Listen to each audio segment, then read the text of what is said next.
Hey everyone, this is Adam Ellenboss from Nightlight Astrology. Today we're going to take a look at your sun and rising sign horoscopes for the month of January 2025.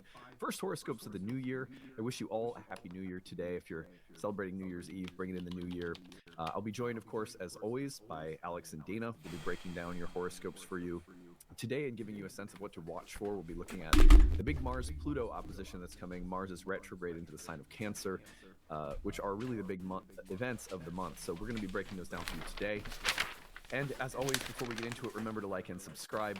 Share your comments and reflections. What has your biggest transit of the year been? We'd love to hear from you about that. And also, what are you looking forward to in 2025? You can find transcripts of any of these daily talks on the website, which is nightlightastrology.com. Guys, today is the last day of our annual Kickstarter campaign. It officially ends by, I think, about 10 or noon tomorrow on New Year's Day. But today is really our last fundraising day. As of the time that I'm recording this introduction for today's video, we are just over 1,400 backers.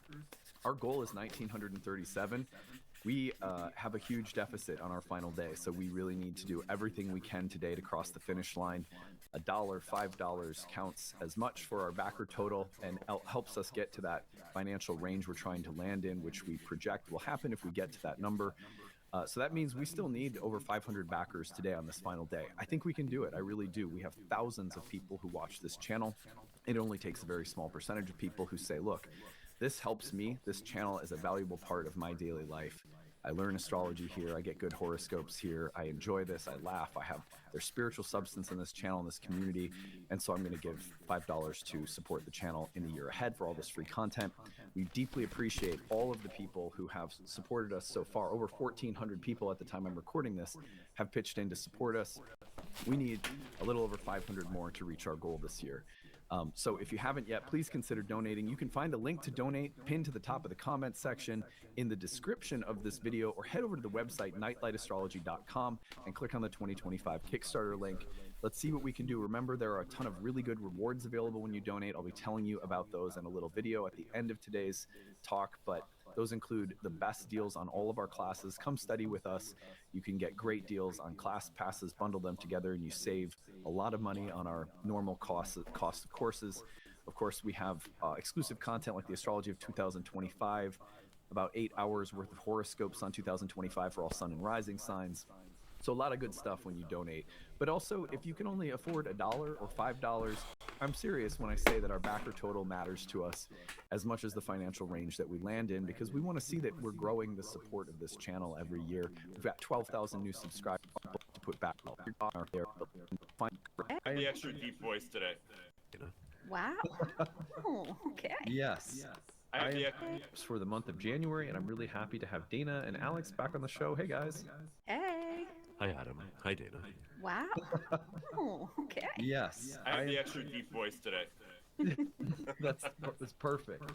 I am, by the way, for everyone out there, we are starting with Pisces and going backward in order of signs. We forgot last time, we promised we'd alternate. So it's your turn, Pisces. Yeah. It's time to shine.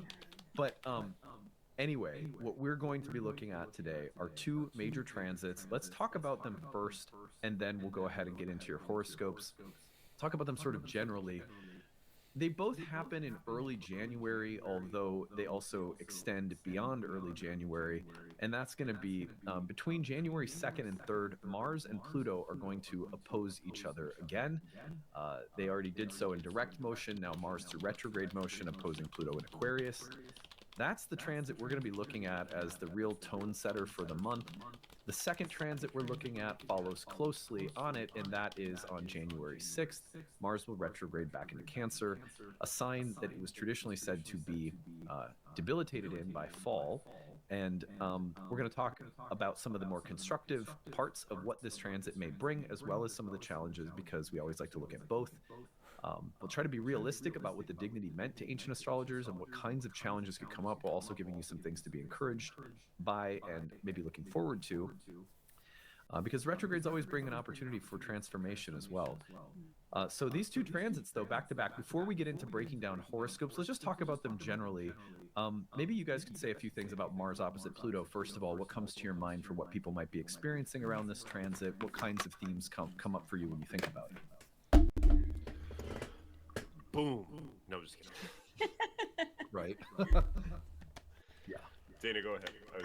Yeah, I'm just thinking about power and kind of frustrations with blocks and power struggles. And with Mars retrograde, I feel like we're already kind of reviewing like what we really care about, what we're willing to fight for. And then Pluto comes in and really kind of stops us and makes us stop and pause.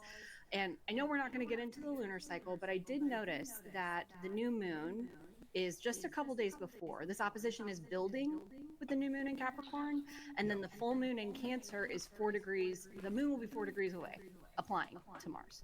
Right. So it just feels like the month of January / the lunar cycle is kind of about processing and like unraveling whatever this brings up. Yeah, I think the more I work with Pluto, I really agree with you, Dana. It's about power. You see much more in transit and experience how Pluto really factors into power struggles, but also what real power is and what sort of bravado power is, which we could see a contrast of here. Mars and Pluto can be a lot of like chest thumping bravado and explosive at that. The desire to sort of exert that or bring that outwards. But there's also a sense where like Pluto also can be power that bides its time, that is careful, that is strategic, that is not readily available or visible. And Mars can trigger the visibility of it. Can trigger like there's something powerful that's a little bit more authentic, a little bit more mature that's under the surface that Mars kind of triggers its release or its externalization. But I think also just with a planet that's retrograde, I often find that that's also about, especially Mars, a surrendering to a bigger process. It's like, Mars wants to move forward, man.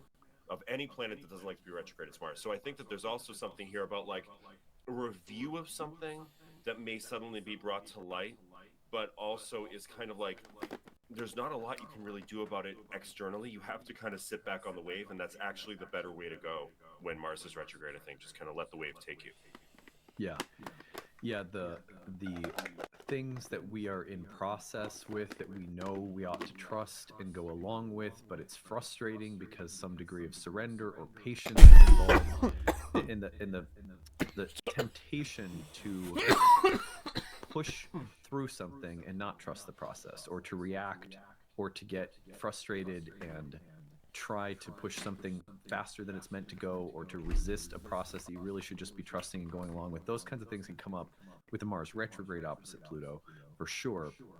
I think, for example, of certain points in the process of, weight training and bodybuilding as a hobby of mine, where it's like, look, you're not going to see during certain periods where you need to give your bodies rest, or you need to dial back the intensity or refeed, or all these different elements of the practice. You're not seeing progress. You're in a period of recovery, or you're letting your body adapt, or you're maybe pulling back some water retention you've developed, or, and it's like, it doesn't feel like you're making forward progress. But if we don't learn that progress moves in a kind of wave pattern, that there's ups and downs that go with a process, then, we'll oftentimes, will sabotage the success of a process by not riding it out. The other thing that comes to my mind with this is, of course, things that have built up tension behind them that are now coming to a head. So you can't avoid something any longer. You have to deal with it, or you have to confront or face it.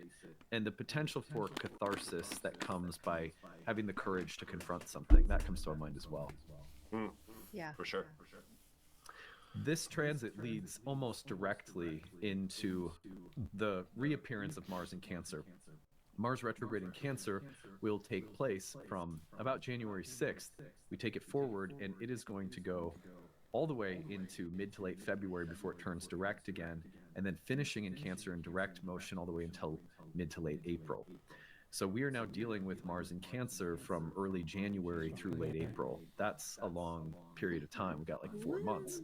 Yeah. So what advice do we have for people when it comes to dealing with the ingress of Mars into Cancer through its retrograde? What kinds of themes do you see coming back from earlier in September, October, when Mars was in Cancer? What kinds of themes to watch for? What kinds of opportunities for transformation or change do you see as the most positive? What are the things to watch for? What comes to your mind? Go ahead, Dave. Okay. Sorry. I'm like, you go. Okay. No. I'm, It's all the I'm thinking Libra. a lot about, yeah, I know. I'm thinking a lot about honesty, being honest with yourself, being honest with other people, the fact that when you're not honest about what you want or what you need in your relationships or whatever the case may be, resentment can build. We get passive aggressive. It almost feels like, because Mars, as it's moving retrograde, Pluto's like the boss you have to move through before you get back into Cancer. Like, once we pass that point, now we're trying to work something out. And I think that it'll be really important for us to just sit with whatever uncomfortable feelings are coming up and try to get honest about where they're coming from.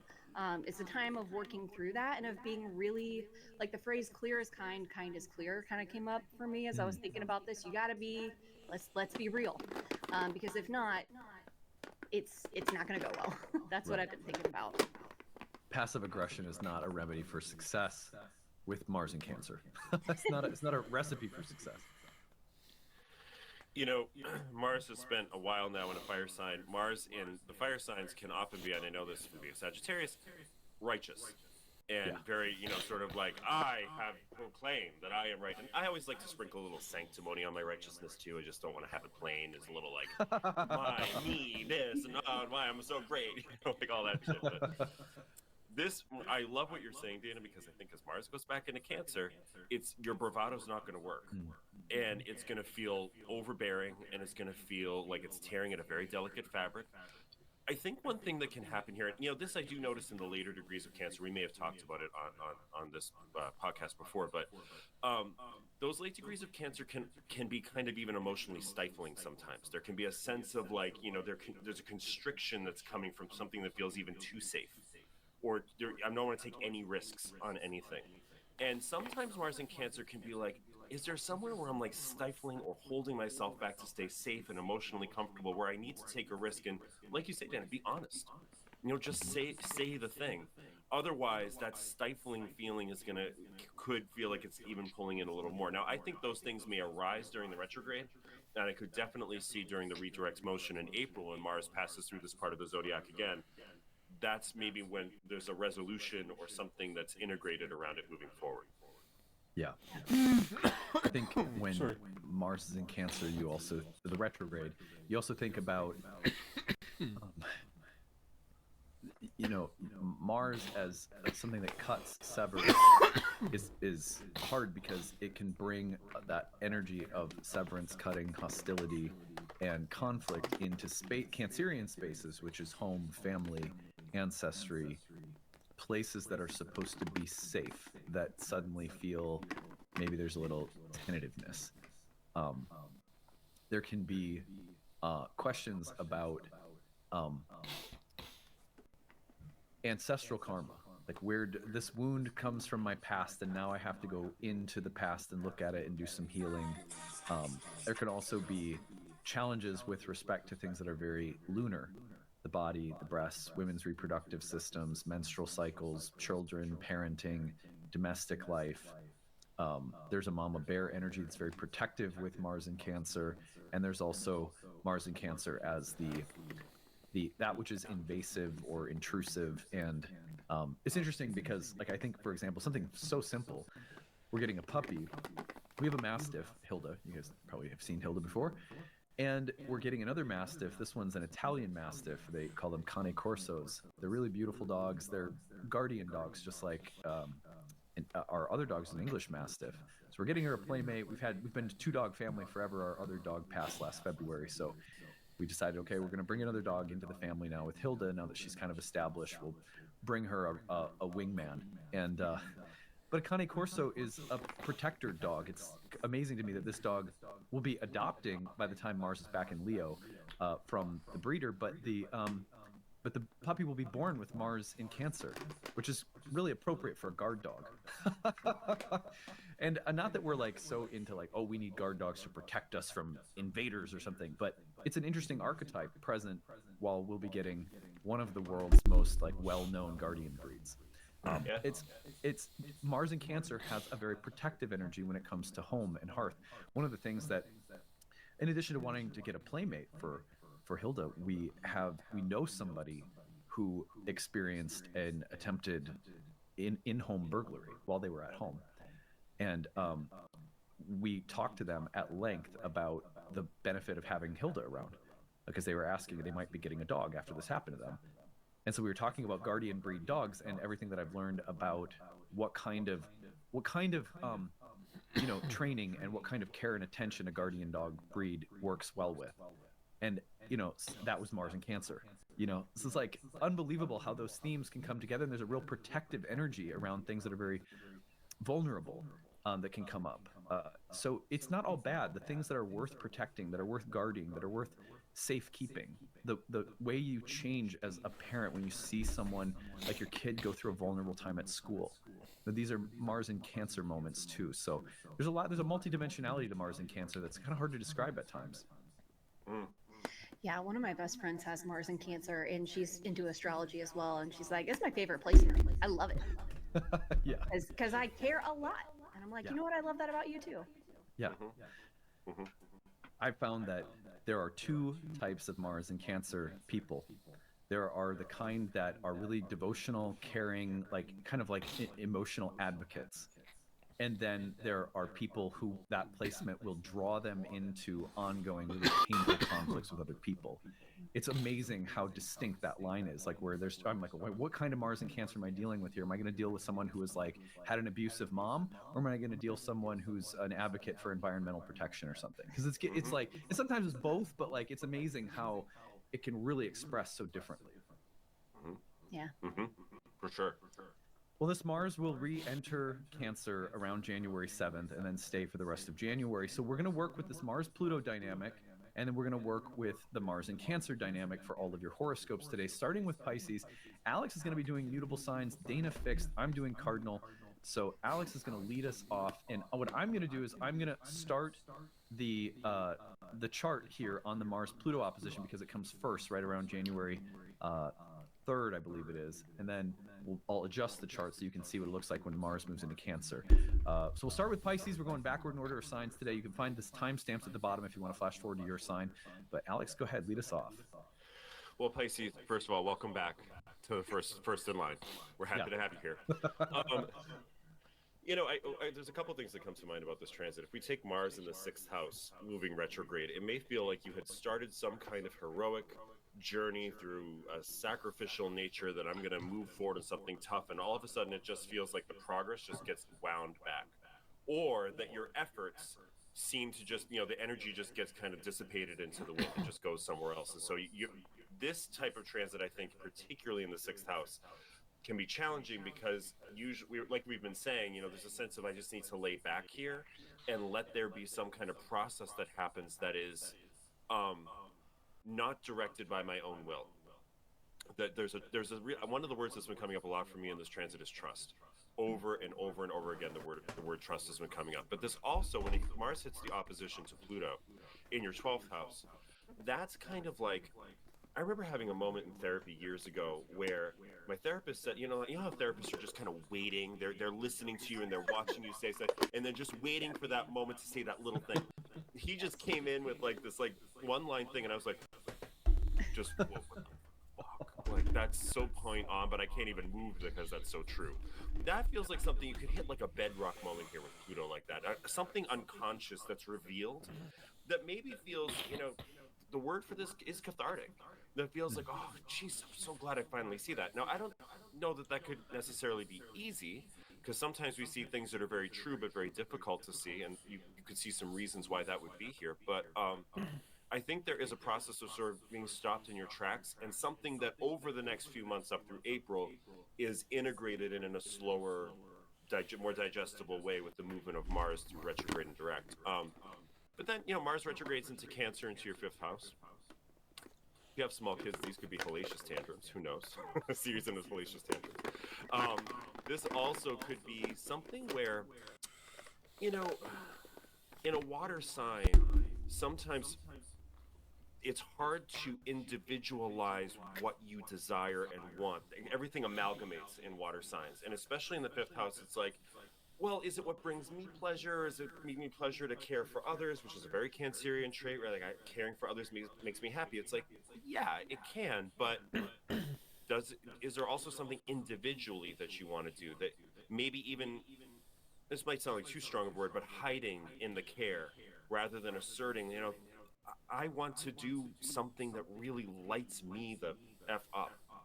And that could start to come to the surface around this time. But again, as Mars moves redirects more towards the middle of April, it might be a time where you're actually pulling those things into actualization. Nice. Okay.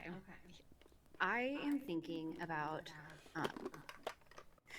a moment that I had a couple of years ago. I had just quit drinking. I was working really hard on myself and I was going to therapy and all this stuff, right? And I had like 6 months after, like I'm deep into this journey, and I realized, I'm working really hard on like a farmer's market business that I had. I'm achieving all these goals, and I actually don't feel great about any of it. Like, this is not enjoyable for me. That is what I think about with this series of events for Pisces rising. You are working super hard on something with Mars in the sixth house, and then it opposes Pluto in your 12th. And it's this moment of like, why am I doing this? Why am I working this hard? And it makes me think too, Adam, I was watching your sixth house talk earlier today. I have a lot of sixth house placements. And I was just like, I need to watch this today. And you said something about like, if this is the place of sacrifice, and if you don't have some joy in that, life is going to feel like a major grind. And so with Mars moving back into the fifth house, maybe the opportunity is, what's fun? Like, how can I bring myself into this in a way that brings me pleasure and is not just grinding for the sake of achieving something that maybe I don't even care about, maybe I don't even want. So I think there's a lot of clarity to be found, and like on the other side of this, there's a lot more joy and expansiveness, but only if we can like sit with the question of what's actually fun for me, like why am I doing this, and how can I sort of align that with like what really feels good for me. Yeah. I love that. And I think that Mars opposite Pluto across the 6th and the 12th can be about a a a moment that catalyzes the question of what is worth my time and energy, as just a different way of putting what you were just saying. And you know, um, here's, to me, this is a sign, something. It's like a stress test for the sixth house. Oh, When aw, you're thank you. doing Aw, you're things so that you sweet. care about, that you're passionate Aw, about, thank you, Beth. You're and you so hit sweet. a What's up, Vibe setback, with Beth? You're a you hit an sweetheart. obstacle, something I frustrates appreciate you in you. your How are you? progress or I'll your do process, a and it's already a pre-workout hard thing flex for that you're you. doing. How are you? Like, let's say you're learning astrology, and you hit a point where you're overwhelmed by sickness or childcare, and it sets you back in your studies. A stress test for you is going to be, okay, if your response is like, oh, this sucks and I can't wait till I can get back to it, and I'll just have to deal with this until I get back to it, that's a pretty good indication that what you're doing is worth continuing doing, Thanks, even if Beth. it's You're so hard. sweet. I appreciate Even that. if you How are find you? it difficult to Thanks for learn or being here. study astrology, when you hit a setback, you know it's worth it, because you're like, well, I can't wait till I can get back up on the horse and keep going. When you get knocked off from a process and you just go, well, I quit, it's not worth it, Yeah. that's when you kind of go, well, am I really in it then? Is it really worth, if I can't persist when the going gets tough, if I can't just be patient and wait to get back up and get going with it again, if something can knock me off that completely, then was I ever in it? So that's a good question to ask ourselves, because we might need to just double down and be like, you know what, no, I might be a little bit temporarily set back in my progress with something, but I'm going to work through, and I'll get back to it. It'll be okay. The other thing that comes to my mind is just that the fifth house is called the joy of Venus and the house of good fortune. In Indian astrology, there's a lot of the karma, the good karma that we are destined to experience in our lives that was associated with the fifth house. Well, if you have a Mars retrograde and it's fall in the fifth house, it's kind of like saying that there's something that could come in and be like a fly in the ointment. It's a turd in the otherwise beautiful swimming pool. So what do you do when something feels like it is disrupting, or almost like, what do you do when it's frustrating something that was supposed to be good or fun? Um, there's a way in which we can say, well, it's all ruined. Yeah, well, or we can say, well, that's frustrating, but I'm not going to let it completely spoil things. Yeah, for sure. Awesome. Let's go on to, whoops, backward, not forward. Here we go. Aquarius. Dana's going to take us through this one, and I'm going to back this up just a touch so we can see Pluto or Mars in the 7th first, opposite Pluto in the 1st.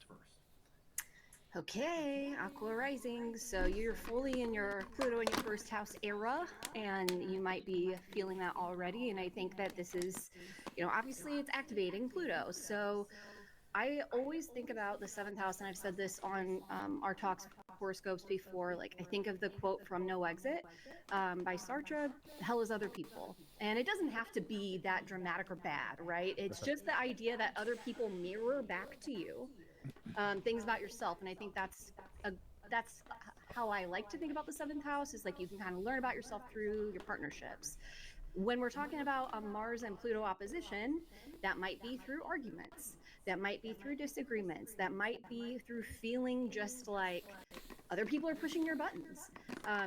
But what's useful about knowing that is, like, this is going to be a long transit for you, Pluto in your first house. And I know we're talking just about January, but if we want to use this moment constructively, this is a good time to kind of see what might be coming up with Pluto in your first house. So it's a good moment to kind of try to get some space from the reactivity of it all, which is very hard to do. But if you can take note of what's coming up, it can give you some good food for thought as Pluto continues to move through your first house. I think that this could also like dredge up something about identity or personality, who you are in partnership. Your partner might be, and not that it has to be romantic, but someone close to you might be sort of asking more of you, or bringing up something that they're not like completely happy about, and it might trigger you. And so it's a good moment to kind of make some space for those kinds of feelings, because they might come up. Mm-hmm. Mars is going to move back into your 6th house. And, I thought about like feeling unmotivated, maybe just like, God, I don't feel like doing the things that I have to do. And I think that it's a good time to ask why. If that's coming up for you, why do you feel that way? Sort of similar to what we were saying a moment ago with Pisces rising. Is it because you're working hard for something that doesn't really matter to you? Why? What about it is not clicking for you now? And it may feel like a lot of drudgery, but why does it feel that way? And so it's, yeah, again, the opportunity that gives you a chance to figure out what's not working for you anymore, and clarify something important about what you're willing to fight for and what really matters to you. That's what I had in mind. Yeah. One of the things that comes to my mind, or you going? Did you want to say more? Go for it, Adam. No, go for it. I'll go after you. Yeah. I think often about the whole sign connections between houses. Like, what does it mean that Aquarius in the 1st will always have Cancer in the 6th? And I feel like as otherworldly as Aquarius can be in its orientation to life and identity and character, there's so much that's about exploration and like, what are the highest ideas by means of which I can evolve as a person? These are such Aquarian thoughts that come to mind in the 1st house. Well, one of the things that can be very challenging, the 6th house is a place that is filled with karmic challenges that frustrate. Well, the things that can frustrate that lofty, forward-thinking Aquarius 1st house are going to be the very earthy entanglements of our family, our home, our biology, the earthly life that Cancer points to.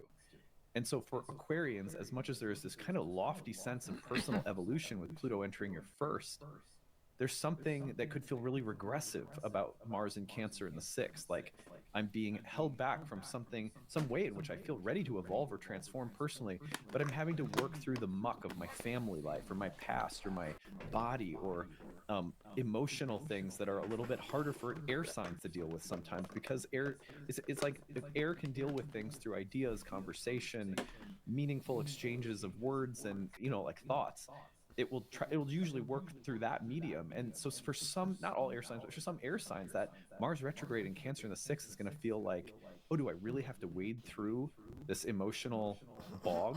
So I could see it feeling like that. Like, but the regressive things are the things that also keep us human and keep us in this precious space of life on Earth, even as we may be doing some very, high level thinking and evolving as a person. So that comes to my mind. The image I always get when you speak of Aquarius like that, Adam, is like the images you see of the Milky Way galaxy from like high above. Yeah. And that view of like seeing how the whole system comes together in this sort of beautiful shape. But in order to, for that system to evolve, for these sort of lofty cerebral systems to evolve for us as humans, there is the sort of necessity of being within the everyday experience of the human emotional life. That's as much part of the evolution as, and I think this is a strength of Aquarius very much, as the sort of way that the Aquarius can put together all the pieces that are necessary for this sort of collective awakening or progression type of feeling. It also has to be, part of that is just moving real human beings forward with that, and being in all of the layers that are real human beings, which some are just like unpleasant or difficult or irrational, which is, I think, often very difficult for air signs. They're just, we can be very irrational. We can be very emotional. We can get very tied to our emotions. Our feelings about our families, God knows, are very complicated in that regard.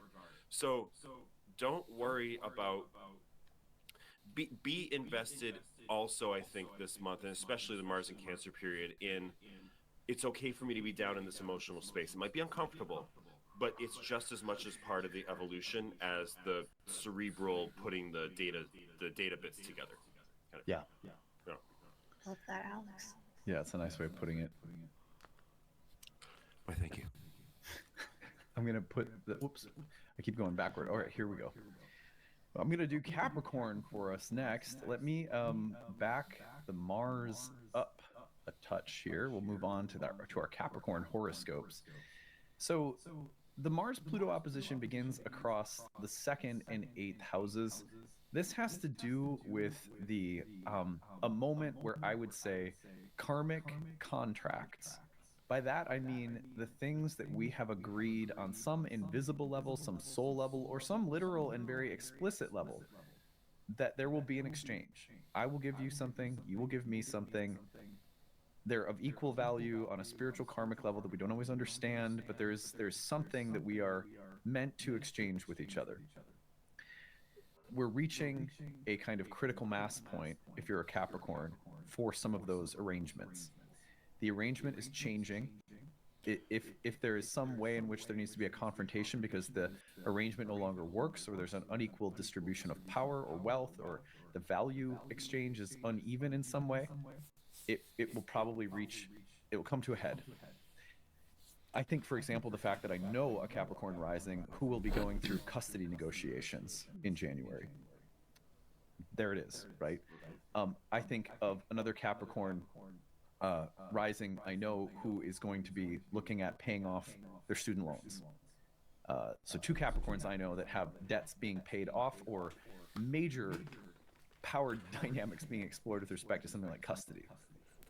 So those are things that come to my mind: the exchange around money, values, exchanges, karmic contracts reaching some kind of critical mass point. Now, this could be a moment too where there's something very positive happening, a powerful development, some kind of new bond or agreement that's being reached. But I would still imagine that the temptation of like subtle power dynamics is at play. So also be careful, like devil's bargains. Oh, I'm going to get something really great out of this. You could get more than you bargained for. So just be thoughtful around the exchanges happening karmically, especially around things like money, finances, assets, resources. Now, after this, Mars is going to retrograde into Cancer in your 7th house.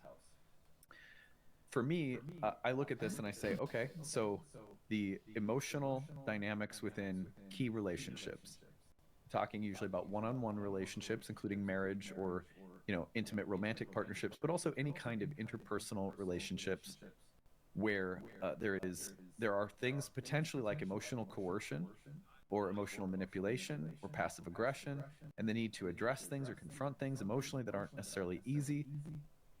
Also looking at emotional intelligence in relationships. Capricorns, for as resilient and practical and real, and I think sort of trustworthy and reliable as Caps can be, not always emotionally as sensitive, right? Is this is a Saturn ruled sign. This could be about the need for greater depth and emotional wisdom or maturity or intelligence in relationships somehow.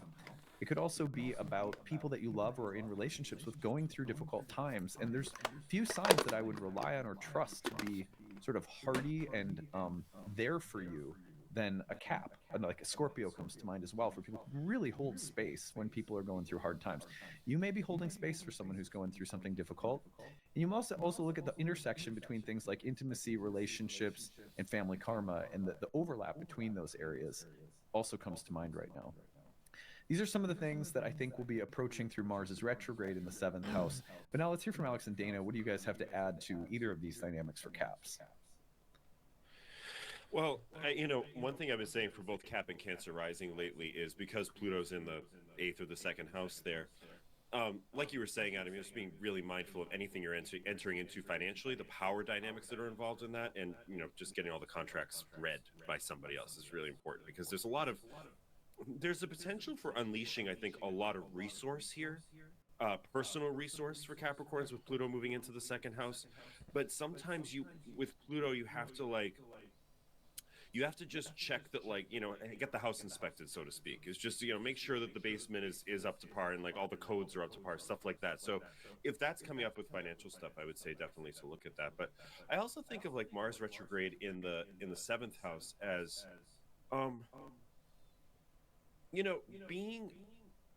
being attentive to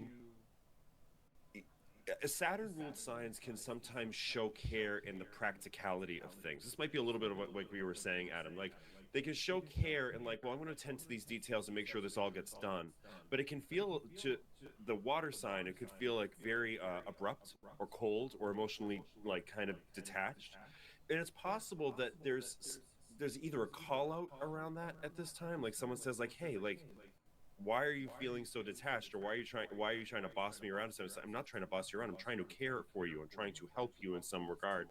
And there might be some interesting softening in communication around that, or an understanding of each other's communication styles in relationship. Maybe this is more primary relationship that comes from that feeling of I'm trying to care and caring the way I know how to care, and seeing if there's other ways to sort of soften that approach and be the best at it, because Capricorns are always good at doing that, as being the best at whatever they try out to be. So you're well equipped for it. But those are some of the things that come to mind around that transit for Caps.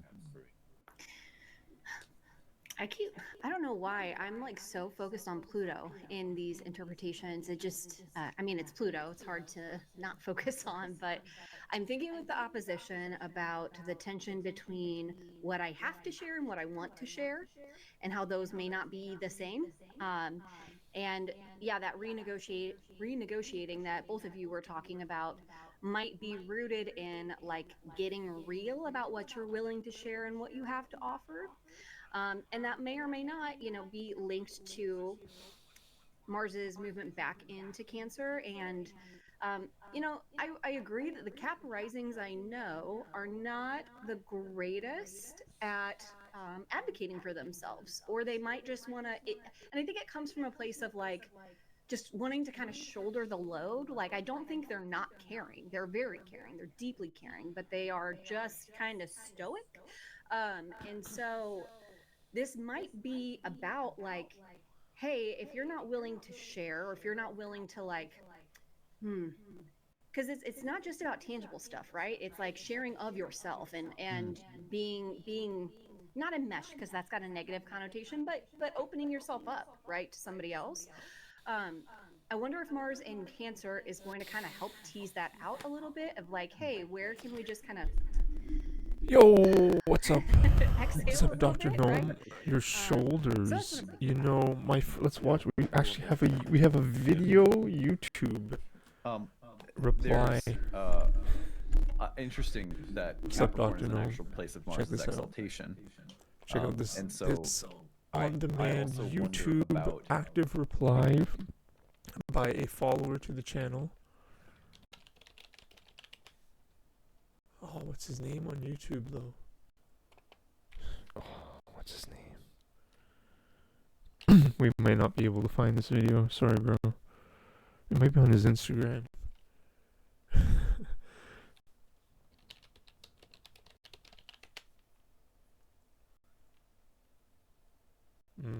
What's his name on Instagram?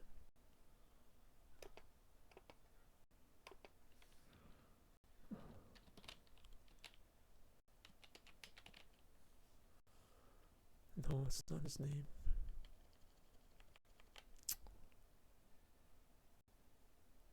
Jones.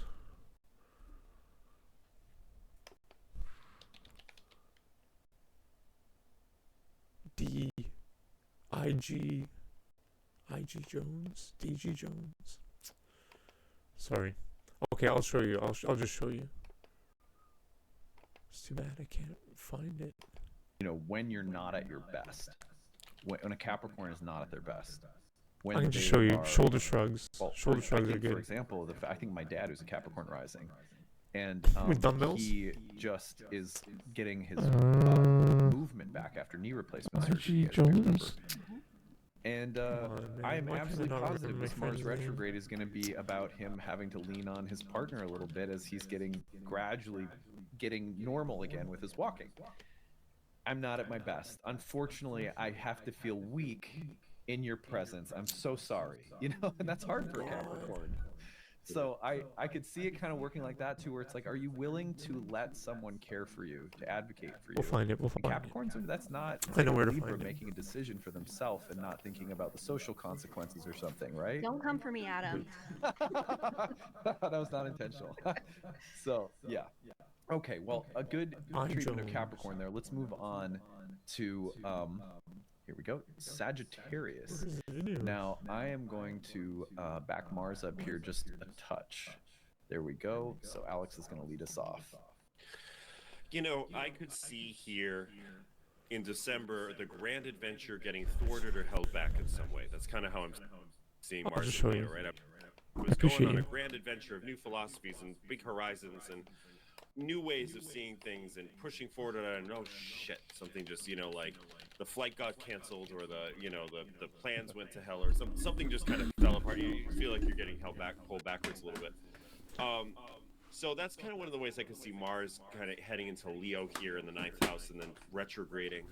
But as Mars hits Pluto, there's like what I think is interesting about Pluto in the 3rd house, and we talk about this a lot, is how the 3rd house, I think the 3rd house kind of becomes ingrained in you. In 3rd house, okay, well, a good treatment of Capricorn there. Let's move on to here we go, Sagittarius. Now I am going to back Mars up here just a touch. There we go. So Alex is going to lead us off. You know, I could see here in December the grand adventure getting thwarted or held back in some way. That's kind of how I'm seeing Mars and Leo, right? I was going on a grand adventure of new philosophies and big horizons and new ways of seeing things and pushing forward. And I don't know, shit, something just, you know, like the flight got canceled or the plans went to hell or something just kind of fell apart. You feel like you're getting pulled backwards a little bit. So that's kind of one of the ways I could see Mars kind of heading into Leo here in the 9th house and then retrograding. But as Mars hits Pluto, there's like what I think is interesting about Pluto in the 3rd house, and we talk about this a lot, is how the 3rd house, I think the 3rd house kind of becomes ingrained in you in a way where you don't realize that it's there. It's so sort of plastered onto the goggles through which you see the world that we just think that that's the world. There's something about Mars hitting Pluto here where there's like, it pulls a layer of that off where you're like, oh, the way I've seen everything around me, my mind has made sense of things and my surroundings has either been maybe not wrong, but clouded, or there was something that was kind of under the surface that kind of came up and all of a sudden is like needing to be addressed. I find that with Pluto transits a lot. There's like something that has been festering in some regard and is suddenly brought to light. And I see that, you know, the 3rd house, that can be really helpful because sometimes it's about when you peel those layers of how you see the world back, you see something from a completely new perspective you never considered before that may make this journey of Mars, which you'll go on again in April, you come at it from a different vantage point. You come at it from a different sort of way of ordering it. Then Mars moves back into Cancer in the 8th house. that strikes me as real, working with deep karmic family ancestral bonds, maybe stuff around the body or the environment you were born into. But there's something to me about, the eighth house too. I always think of the eighth house as exchange. It's the sort of ledger house in a lot of ways, and there may be something here where, as blunt as we Sagittarians can be and stating what we think and just saying it, you guys are hitting a healthy dose of it today because I'm just in hyper Sag mode today. But like, there's a sense where also like our hopeful optimism will just push through something. Like, oh, it's okay, it's fine. Like they'll be on the next horizon, the next whatever, will be okay, no big deal. Mars in Cancer might be like there's some stuff under the surface in the exchanges in your life, whether it's financial or emotional or energetic, where it's like, I have to say something about this. I can't just use Jupiterian optimism to pole vault over it. I have to sort of sever a tie or reconstitute something which relies on me to sort of state what I think. Dana, like you've been saying about Mars and Cancer, be honest. And we have that quality, but sometimes I think we can pole vault over that quality. It's something I could see coming up here with Sagittarius. Yeah, I completely agree with you, Alex. I was thinking something very similar, which is like how your thoughts create, or your beliefs really. Your beliefs create your thoughts create your emotions, that all creates your reality. That's what this opposition on the 3rd and the 9th is giving me. And I love the image of like, yeah, peeling the layer off the goggles and realizing like, oh, I thought, like, this is a random example, but like, I thought that you were pissed at me because you have that look on your face, but that was an assumption. And now I've created this tense environment because I had a belief about what was happening that was not actually true. But I think it's deeper than that. It's deeper than that here, because it can be about like your operating principles. Like, Oh, are you okay? I there's someone that I'm close to in my life, Sag rising, and you're like giving them a reading right now. I wish they were here to hear this, and I also do not give unsolicited advice, so I can't tell them to listen to this either. So Hopefully it finds their way over to them. I know. Yeah, I'm just thinking it's what you said, Alex, like that there's a renegotiating of like reality almost, because you just realize the ways in which you've maybe confined yourself. Oh my God. Wow. That was like, I swear to God, like, yeah. And it's funny because the person I'm thinking about is not into astrology, right? So it's, Of course.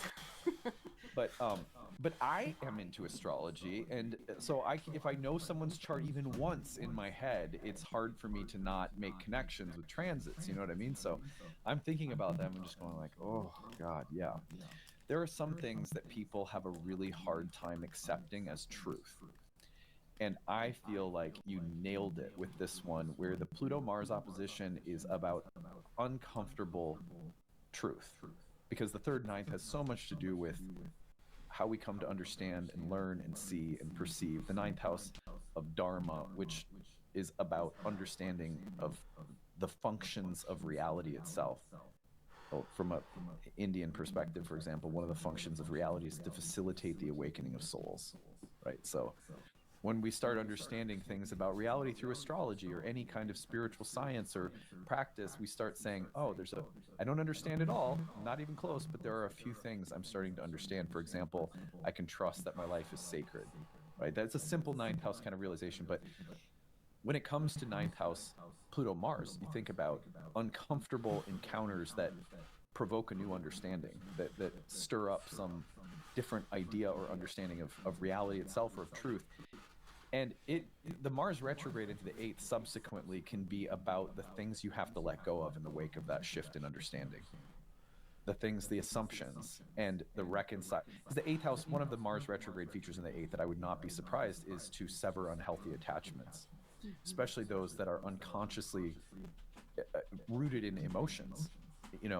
Sag is a fire sign that I'm not saying is like has no connection with emotions, but unsurprising that in a fire sign's chart, the water signs are in the moksha houses, the places of liberation from attachments, right? So one of the fire signs, one of the ways you work with letting go of difficult things is highly emotional. as people who run on passion, like emotion is a medium through which it's a little bit harder, but also really good to release through, right? So how are unhealthy things being released emotionally comes to my mind for Sagittarians under this transit. How are different kinds of dependencies or attachments or things that are hard to look at, because you don't want to feel like you're a bad person either. I think that's an important thing to remember, is that Cancer in the 8th can make it really hard to look at things because you feel like, well, is it my fault? Is it your fault? Whose fault is it? And maybe it's nobody's fault. You know, maybe it's just learning and growing. But that doesn't mean that some things don't need to be let go of because there's a more enlightened path forward. Anything you want to add to that, Alex? No, I feel like I love this whole thing. I just really love this for the way you make sense of reality. And it's blown my mind time and time again in my life, and especially when I've done contemplative practices, and you look at something you have thought to be true, not only thought to be true, you thought was assured as like an axiom, it just can't be questioned. And it sometimes that sadness can get onto that too. It's just like, well, it's my opinion. It's just clearly fact. Right. So I think that this could be uncomfortable, but deeply healing if you follow the process. Deeply healing. Yeah, for sure. Move along to Scorpios, where the Mars-Pluto opposition is happening across your 10th and 4th, followed by Mars's retrograde entering your 9th house. Dana, what do you think? Okay, first thing that comes to mind is challenges to your authority that activate you deeply and really just provoke something that needs to be attended to. And what that is, it'll be different for all of us. But I could see, some kind of challenge to your power, to your authority in your work or your public life, whatever that might look like, that activates something within you, and could almost actually be the opposite too. Like there could be something really intense going on at home that somehow is like draining you from what you can give in your public life. Like Mars retrograde, we're losing energy maybe for our public roles and the things we have to go do out in the world, because there's a lot happening at home. But I like, the big thing for me is arguments that activate something deeper. So whether that's your family, whether that's your work, I think this is a moment where you're ultimately going to be thinking about something beneath the surface. Something beneath the surface is going to need to get looked at with this. And what I think about Mars moving back into Cancer, it's a lot like what we were just saying, actually, about the 9th house, and like, well, what's real for me? What do I believe? What are my principles?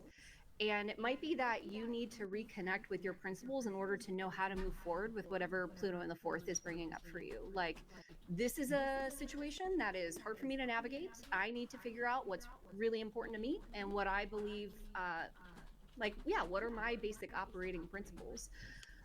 I also think it's a good time to realize when Mars moves back into the 9th house, into Cancer for you, like where you rely on other people to tell you what to think.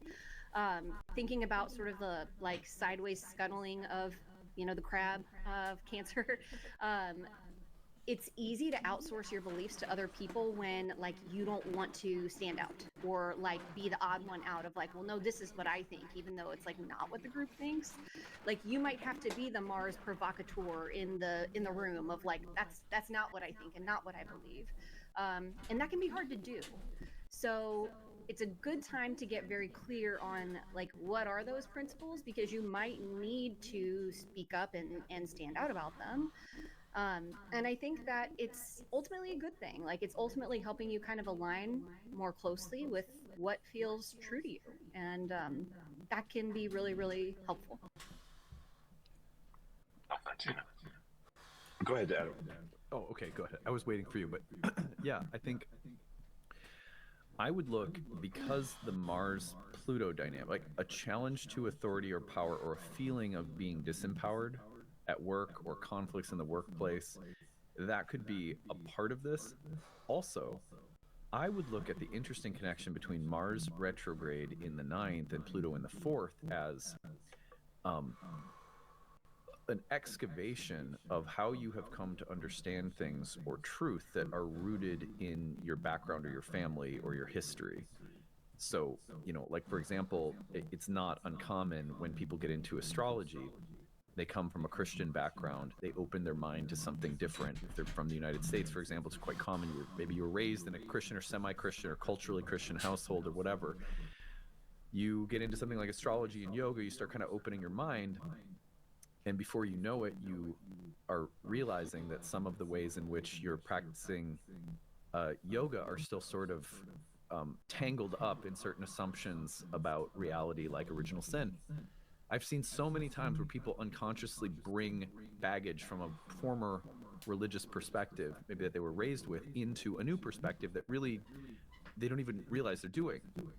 And not that there's some really meaningful overlaps too between, say, Christianity and yoga that are really like super powerful, but I would wonder about this as a time where you could be disentangling yourself from things that are not true, or from versions of truth that have their roots in your past, and coming to be honest with yourself about something and recognizing how maybe a path was presented to you that came from your family or your upbringing, and it has given you certain assumptions about things that just aren't going to work anymore. And some kind of confrontation around your work or your destiny path with career could also be like a tipping point for that conversation. That's a little abstract, but I hope that makes sense. I think that like there's by the way, I've seen that for years, Adam, as a yoga teacher. Years. Yeah, and totally. I've done it myself. I've done it with Buddhism. I've done it, it's very easy to do, to kind of amalgamate it, put it all together. You don't realize it's happening. And then there's something that happens that makes you go, oh, I was superimposing a belief that I had before onto this. Yes. And you haven't quite found your own spiritual individuation around it yet. Yeah, Exactly. And so I think that's a very powerful aspect of this transit too. And I think, I love this idea of challenges to authority. The one caution I give to Scorpios is, this could be a month where stewing feels really good, like Pluto in the fourth squaring the first house, like a little like, they challenged my authority and I'll remember it forever. There could be that feeling. But if you could see it as an opportunity to go on this kind of journey, to see, like, if there are those challenges, where do they arise from and how do they arise? And I think one of them could be, Scorpios, for as much as we say Scorpios are intense and they transformational, all that, the ninth house is Cancer, the fifth house is Pisces. It's a very sweet, sensitive, very delicate emotional side to Scorpios, way under the surface. And Mars in Cancer might highlight some of those spaces and just be like, it's okay to look at the delicate spaces too. Was something really wounded? And it's okay to admit that it was, and to work through that and transform that, and not feel like you have to sort of push through it or just say, I'm a Scorpio, just going to work through it or whatever. I can more actively transform it, if that makes sense. Mm-hmm. Yeah. All right, we're going to back it up to Libra, and let me also do this. Okay, so I am on the cardinal sign. So here we go. Mars and Pluto across the 11th and the 5th houses. One of the things that comes to mind with these two houses and these two signs is the tension between collective forces and realities and personal forces. So, for example, Mars opposite Pluto across these two houses could be bringing up a question of how much of yourself to express and bring forth within some kind of collective or group or organization or the workplace, and how much of yourself you should hide and sort of be careful to compromise and fit in. And that's a dance. It's like, I sometimes have used the analogy of like a dimmer switch, where it's like I have to turn I can't keep my dimmer switch so low where not enough of my own presence and my own light is being brought forth into the world. But if I have it so high that it drowns out everybody else, then I'm not being sensitive to a collective or a social or communal dimension of life. So there's, in every situation, requires that we adjust that dimmer switch. And the Mars-Pluto opposition across this for Libras, I could feel as particularly uncomfortable because Libras are already naturally oriented to be very aware of the social calculus in every moment and situation. That is their superpower. Like, what is the balanced, harmonious thing to say, the tactful, careful, considerate thing where someone's saying something I agree. I also happen to know someone who's listening to this conversation who feels differently. So how do I sort of acknowledge this person while also acknowledging the other person who's listening and probably disagreeing quietly? Libras are just brilliant at all that stuff. So they make great counselors, great diplomats, and so even great attorneys. Uh, so naturally, Mars and Leo opposite Pluto for Libras could be uncomfortable when it comes to navigating the demands of Mars and Leo, that you shine, that you bring forth something, that you speak out, that you assert or insert something of your own into some kind of group or social place in life. And then Pluto in Aquarius, of course, is the real danger that exists in disturbing the group, in the mob, or in the group wave that can subsume or drown an individual. And the tension, to hold that tension appropriately for Libras, I don't suspect is difficult on the Pluto and Aquarius side as much as the Mars and Leo side. So that's something that comes to my mind for Libras. Now, if we sort of just go forward just a touch, Mars will retrograde into your 10th house, where I think another place that could be naturally a little bit more difficult for Libras is the emotional calculus. Because as someone who has 3 planets in Libra myself and also Cancer, there are many times where I look at myself and I go, well, that's just an unreasonable thing to be feeling right now, Adam. Like that there's no place for that kind of subjective emotional need within this social situation, so you better just stuff that. Or sometimes it's like, how does the Libran part of my inner council say, okay, you can feel this way and have these needs and have this subjective emotional center that you live from, and like let's let you come out and how do we hold space for it? So I feel like the Libra Cancer dynamic is very interesting, and they're 2 signs that are often very attracted to one another too, because Cancer will encourage Libra to just sink into, how do I feel right now? What do I need right now? What is my basic emotional reality right now? And a Libra may say, okay, Cancer, it's like my daughter. Yes, you have big feelings right now. Those are really big feelings, How can we work through this? It's like, how can we present some reasonable options to dealing with this? And I have to be a little bit like an emotionally sensitive attorney managing the situation. I can imagine that there are some really demanding, irrational, emotional, intense energies for Libras coming up with this Mars retrograde, maybe in the workplace. Maybe the intersection between the public demands in your life and the private or personal and emotional familial demands in your life are intersecting in a way that just makes it hard to manage. It's like, yeah, there's real emotional drama happening in my family, and I have to hold it together because I have to work today. How are Librans dealing with those emotionally intense energies, either in the workplace or the split between home life and work life? I could see those as being a tricky place to navigate for a sign that I think is challenged by really turbulent and irrational emotional spaces. Not that Librans can't figure it out, you will, but this is where I would see some of that work happening. Adam, I love that difference between social calculus and emotional calculus. I've never thought about it that way before. With the resident Libra moon, that makes a lot of sense.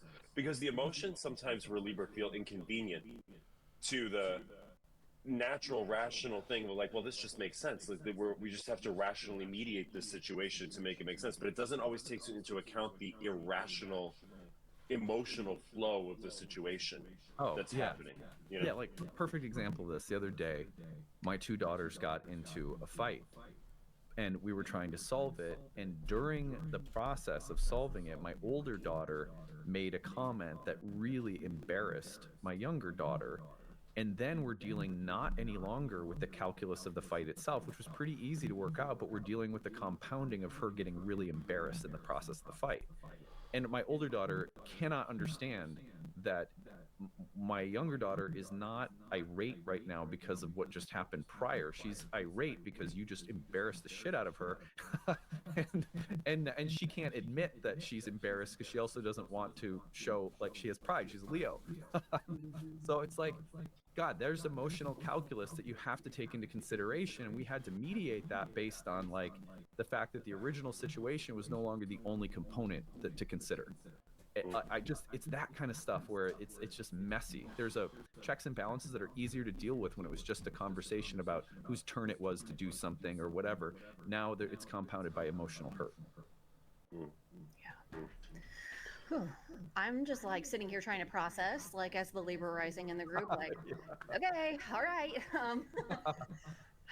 Yeah, I'm like back to Pluto, thinking about how Pluto in Aquarius for Libra risings is an era of allowing yourself to create from a place of like self-focus and not what are other people gonna like.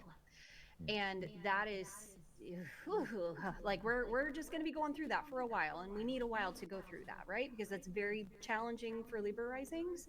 And I think this moment, these couple of months, is helping us maybe bring more of ourselves to our work, um, without or working through the fear of bringing more of ourselves to our work in an authentic way, rather than in a way of like, what are people going to like? um yeah, that's and I'm I'm thinking about that for myself a lot right now, so I'm having a hard time kind of like thinking about it for The Sagittarius horoscope hit me like Dr. that Noel, too. hey, Dr. Noel, I appreciate it. I but I appreciate do your think that the other your side of value this in for my Libra knowledge, risings is what knowledge I a have to bring for freedom of you. expression, We learned a lot today. not Thanks for being just here, with man. our like creative Yeah, buddy, pursuits, but also like in our get those public gains, get the roles. training, man. Nice. Yeah, I'll just quickly say really more about Pluto here in the fifth to tag on to that, Dana. One thing I've been thinking a lot about here is there's a lot of healing in expressing the dark. There's a lot of healing in expressing the raw, primal. It's not about what other people like or the calculus of like how popular will this be or what will it be 57% like on my poll on Instagram or something like that. I'm just creating from a raw, cathartic, artistic space. Like I think of like when we were in Tokyo, there was this bookstore across the street from our hotel, and there was a whole floor of manga cards, books of Japanese animation. And some of it's kind of cutesy and fun and whatever, but some of it's really intense and violent and graphic in a lot of ways. You could see that sort of like there's a cathartic element of that, right? There's like something that's deep and raw that's trying to be expressed through these drawings or these situations or these stories that was really interesting to see. And I feel like that about Pluto in the I'm fifth doing house. it. I'm bringing back the Trump emotes. Getting down to the primal expression, not just the like what looks beautiful. Just for Sailor. My Yo, Toad, what up, brother? I've got trying to really express here. What up, brothers? Yeah. All right. Oh, thanks, Back. Toad. You're So a we good man, have dude. Virgo rising, Let's do it right now. and here's the Mars. We're gonna Pluto add the opposition on-stream, across bring the 12th and back the the 6th. emotes. Alex, take it away. So when one thing I From think a about man Mars Baron. in Leo for Virgo rising, The only reason I this really removed it speaks was to the me about abortion your stuff, power. man. You have the hidden I ability didn't want any to, like crazy, as much as Virgos, we often say, like Virgos liberals want to coming after me please and confused because I serve support and give like service. abortion. That's I definitely a support quality it. to it. In the backstage Okay, for Virgos, what are we a lot gonna of do? We're times gonna it's troll. like there's a power I'm trying to 100%. express through that. There's something. Oh, It's we got not a just lot about of the Trumps. surface. We got fucking. I'm trying to got this rediscover Trump. some sense of self-assertion too, and I think Sorry, that goes bro. out Sorry about we in a didn't lot have of the different ways election. with the I life really cycle do with Virgo. But apologize from the this to bottom me, of my heart. this strikes me as with opposing Pluto in the sixth Pepe, house. we're gonna keep Pepe. This And again, I Ramses think can go. Pluto in Maybe. the sixth house a lot like this Alice in Wonderland journey, where there's this kind of like you fall down a rabbit hole that is trying to show you that you have hidden. What else we got? We got It's this one. okay to have a This Ramses sense go. of power that Yeah, is this one's not- self-focused, self-generated, and only about your will. That's okay I don't think we're to gonna have. listen. But I think that when Mars retrogrades back into Cancer, you may encounter some complications or what feels like breaks Sorry, on man. that.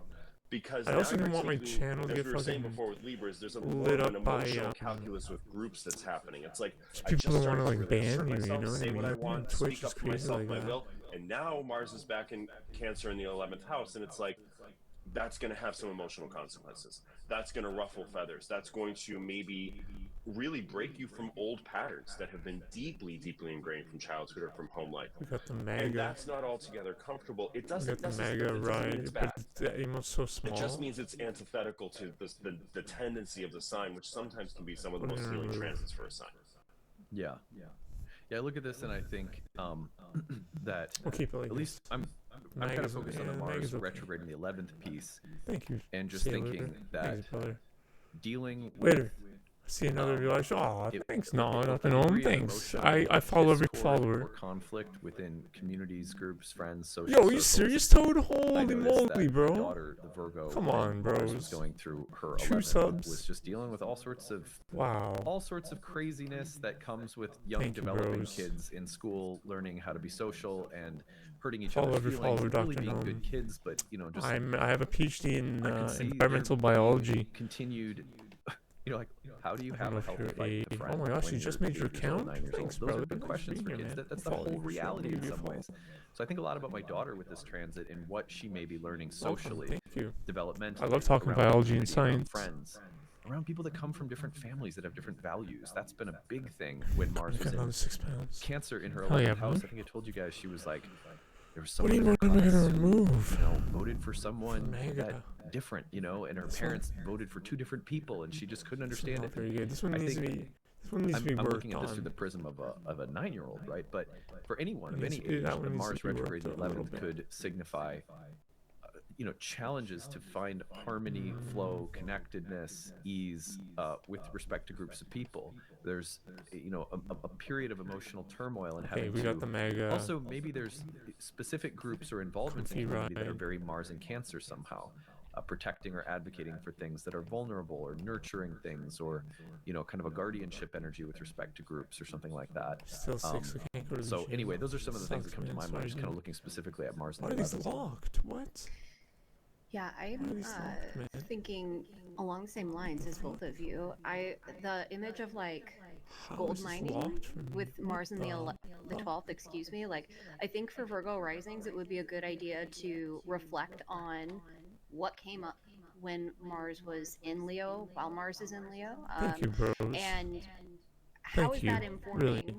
how you want to be in the groups that you're a part of? 177, Because dang, dude, you from might have gained 196. something, Yeah, but you especially were when this fucking, opposition perfects. Like, you were there might be fucking something really massive in a important good you way. realize Like about big, like beefy.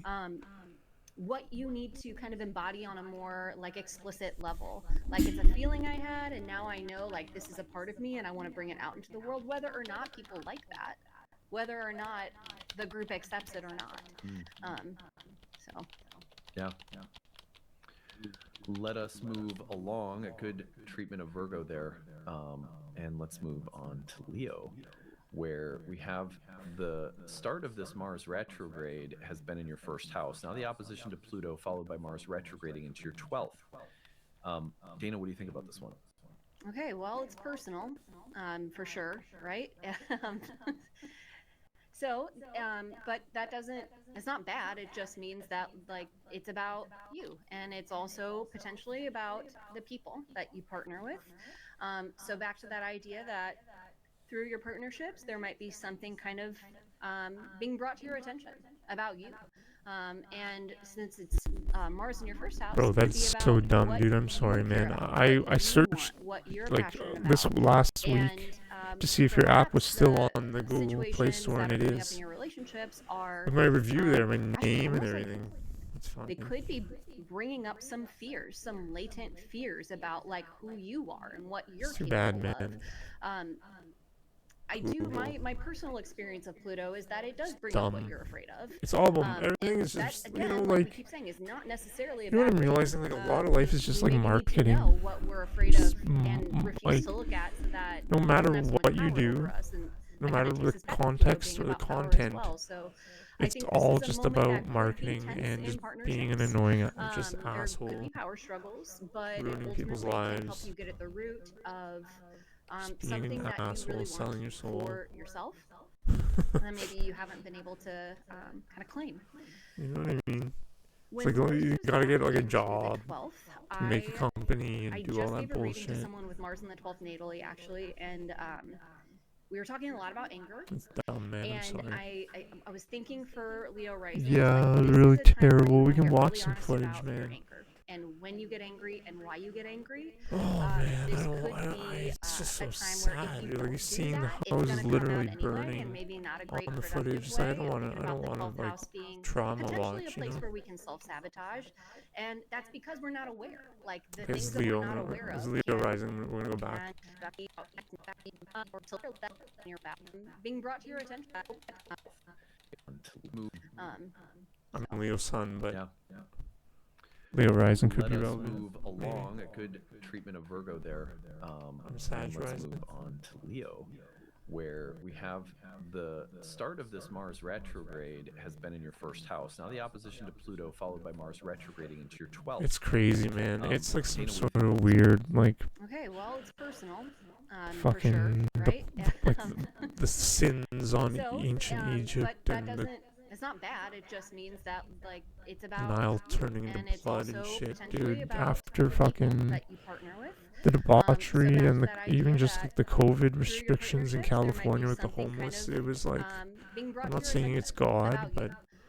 And since it's Mars in your first house, could be about what you care about, what you want, what you're passionate about. And perhaps the situations that are coming up in your relationships how's that? are, Is that better?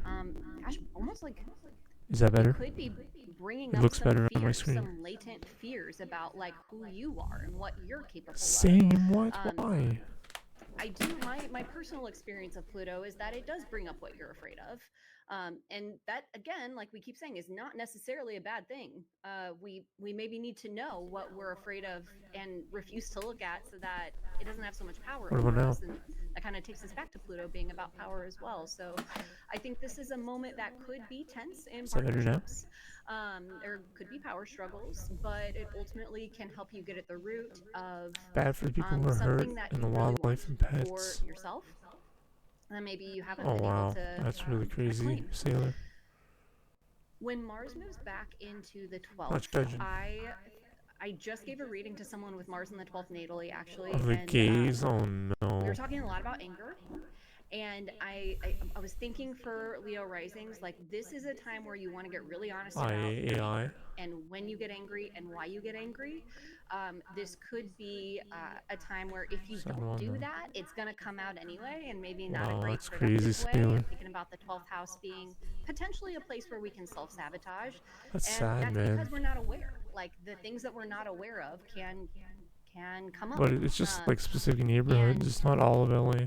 With Pluto, But still, it's really that sad. opposition to Pluto, Never and want to with see the that 12th happen. house, like I think that's sort of doubly But like, dude, like brought up here. Porto Alegre, So Brazil, I think a good idea, if you're a Leo rising, was like moving into flooded, this period of time, and they had is like the take some time for strictest yourself. Make the COVID time for restrictions yourself, and vaccine to mandate get clear discrimination. and like kind of creating like an inner sanctuary, right? Like a practice where And you can I mean, I don't think it's God, get some but man, space from the feelings, and the university was so just that you can see them a flooded. little more clearly. There's photos because the And university kind right of start to downtown unravel near them. the But lake, any and practice that helps you connect with it yourself was just in a flooded. more spiritual or liminal way. And it was just Back such to the idea a. of the crab like scuttling sideways to get I to don't the think they truth were of the matter, but it's from a felt sense. asking Like you about don't need to vaccine intellectualize status at it. that You don't point even in need to tell time. Let anybody me else just about it. You say just kind that. of need to feel it for you so that you can kind of get to the felt sense truth of it. I don't think there's anything that needs to be done, but there is the need Because of the to really feel gaze. it and let it be what it is. I'm gonna buy Grand Theft Auto Remastered once it goes on sales again. What do you think of it? Sorry, you're muted. Sorry. Which one? No, Liberty City? I'm also Liberty knocking City? my microphone over on myself. So The first one? yes, Dana. Like Thank you. the top-down view? Leo You know, rising. the Trilogy? This GTA is 3? for GTA real 1? Right now. And it's interesting. Leo, we want to be liked. It's like a little like Libra. It's like we want to be liked and approved of, and like angry people. Liberty City, San that Andreas, sort of feeling. and I think one thing's becoming. I have them something on that's actually been coming different up for me as Mars platforms. is kind of heading back towards the 12th Liberty house here for me City, is, San Andreas, and like you Vice. said, like processing the reality of an emotion that was not allowed I have them to on be different already, blessed. present or witnessed in some way that you had to kind of deal with on your own. I've been thinking a lot about like stuff that I went through when I was in the closet, when I was a teenager. The and I came out when music, I was man, the 17, music but alone, especially in San there's so Andreas, many is of those awesome. like adolescent experiences, especially around like social stuff and That might romance be or the whatever, like, best where you feel like your heart soundtrack rate's of all can't be time for a slowing, game, they can't be maybe told, forever. you can't go to your mom with them, right? You can't go to your friends with them. So you kind of put them in this like container that's very private inside of you. And as this transit has been working through, I've really been thinking about like, oh, there were a lot of I don't times know. where I was just GTA 5 pissed, or I might was be insane, sad, or or I was GTA 6. heartbroken, but I didn't But have music today the sucks. environment at that point to be able to externalize it. And here I am, 45 years Alright, old. let's start And that listening stuff's again. starting Thank to you for the come up. subs, It feels Rose. Thank very, you, thank very you, thank you. I helpful really appreciate that. and almost I like helping just relax. don't feel obligated to. I know Be you like, use yeah, that was Prime. there. It makes sense. You use Since you couldn't Prime, talk about it, Sailor. now I you don't know can. if you use Prime, You Toad, know, but and just saying it don't now feel feels really obligated. cathartic and talking about it. So there's that Toad, I process thought you is very, had very much Turbo. underway for me right now. It's really well said. Yeah. I guess I love brother. Mars in Cancer in the 12th house as an thought you had Turbo, exploration man. of those hurts and wounds that for Leos may have to do with an injury of pride Appreciate you. or dignity. And especially how do people close to us, or how have people close to us, Right. like either affirmed or denied our right to exist and our value, our basic value. Like for example, Mars in the 12th, retrograde in Cancer. The Leo walks into a therapy session and says, you know what? I grew up with a mom who didn't like me, and I wasn't affirmed as just being who I am, something like that. This kind of excavation of hurts and wounds to pride, that it's like the there's like a cowardly lion kind of motif, right, in every Leo, where it's like you have to look at the child on the inside. Behind the big solar shine, there's often a child, like the child on the horse in the tarot card, the sun. So what is that injured, wounded child like for a Leo? That comes to my mind. And also, like, how do we tend to that part of ourselves? The self-care comes to my mind. Those are some of the things that are jumping out at me anyway. And I think, Adam, just quickly riffing off of what you're saying there, is it's been important during this healing process to recognize what age am I acting from, what am I thinking from, because your adult self can get merged with that really easily, and everything stupid I've done and regretted has been from my pride, because I've been proud and I've cut something off or whatever. And so I think that it's really, I love what you're saying there, because it's just important to know where was this? Who was this? Who was I when this happened? And how can I integrate that into who I am now? Yeah. Yeah. Let's go back in time. Go to Cancer rising next. And let me back this up by a day here so we can get... So Cancers have the Mars-Pluto dynamic across the 2nd and the 8th. This is very similar to the Capricorn reading I was doing earlier, where an exchange of values, a critical mass point, is being reached within the karmic algebra of, what is balancing the equation? What's the missing thing that fills in the little X in the equation? And also, like, the termination of contracts comes to my mind. That can be, metaphor, figurative way of looking at it, or literal. Also, I think about powerful allies and the development of powerful new bonds that can come forth and bring about some kind of, when you find someone powerful to partner with, there's a powerful exchange of values that comes to my mind, as well as the seduction that might be there to partner with someone powerful but not necessarily healthy for you. Especially when it comes to things like business, money, kind of an exchange of things that you want or need and they want or need. And then also, again, just kind of transformation of various karmic bonds and contracts. Some kind of shift around money and finances, maybe literally. And then the Mars retrograde will head into your first house. Now, the Mars retrograde in the first house for Cancer is like my poor wife. When Mars was in Cancer in her first house, she got pneumonia, and dealt with my daughter got COVID, then she got pneumonia, then my other daughter got conjunctivitis is the eye thing, where you get like a little eye infection, and then she got pneumonia. So, and my wife, of course, I'm working all day, so she's primary caretaker while I'm working. and I'm there when I'm not working, helping as well, obviously. But that landed her with a massive load of caregiving while she was also sick. Boy, Mars and Cancer in the first house was just so literal about sickness and sick kids and runny noses and, you know, whatever, eyes popping out of people's heads. So it's like, but during this time, by the way, that was, I mentioned to you guys that my sister got sick. And so she was also holding space for her husband, who was holding space for his sister, right? So family karma came up in a big way as well. We also, in our neighborhood, we had a notice that was given to us saying that water lines were being redone because of some kind of toxicity that was leaking through the water system in our neighborhood. That was in my third house. I thought that was kind of funny, but it's in her first. And of course, you know, we have a Berkey. I don't know if you guys know what those are, but Berkey water filter. And so we use that a lot anyway, but she became really concerned about the harmfulness of water for her kids, for, you know, it was like, my God, it was all so literal. But whether it's you're looking at your health, you're looking at family karma, and you're looking at what kinds of things are frustrating you or holding you back, and also what excuses do you make for yourself during such times? How do you really care for yourself? And also, how do you let something get you down and then allow it to, you know, where you can be like, oh, well, I might as well grab the ice cream and eat a whole pint, you know, you know?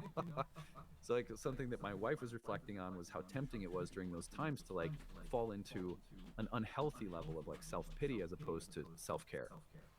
Some of those things come to my mind for the Mars retrograde in the first, but also identity, body, health with respect to things like home, family, emotional needs, maybe standing up for yourself or expressing your needs emotionally with a little bit more assertiveness. These come to my mind.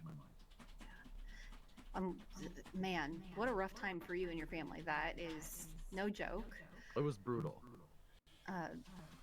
I am thinking along the same lines about like cord cutting with your sense of self, like in the most succinct way possible.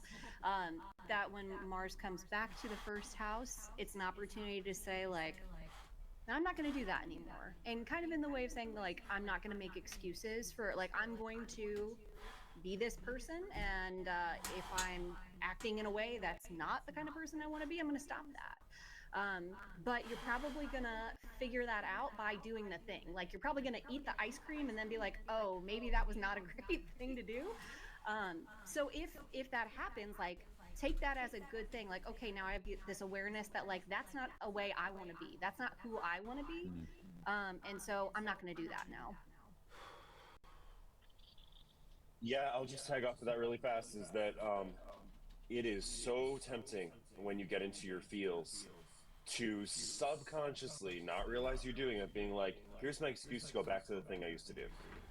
I can't, it is so tempting, and be like, well, I've made enough progress, so I deserve a week of just doing something unhealthy. Like you can rationalize so easily with that. And I think that this actually, you know, especially with Pluto in the 8th house, kind of really tilling the soil with the deeper spaces of exchange and bonds, this is a real opportunity to say like, I see myself about to do that and I don't want to do it.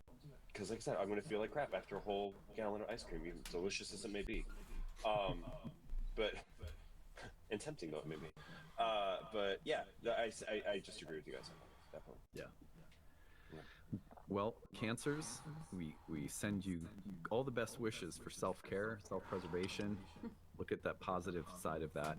All right, we're going to move into Gemini, coming down the home stretch of our last 3 signs.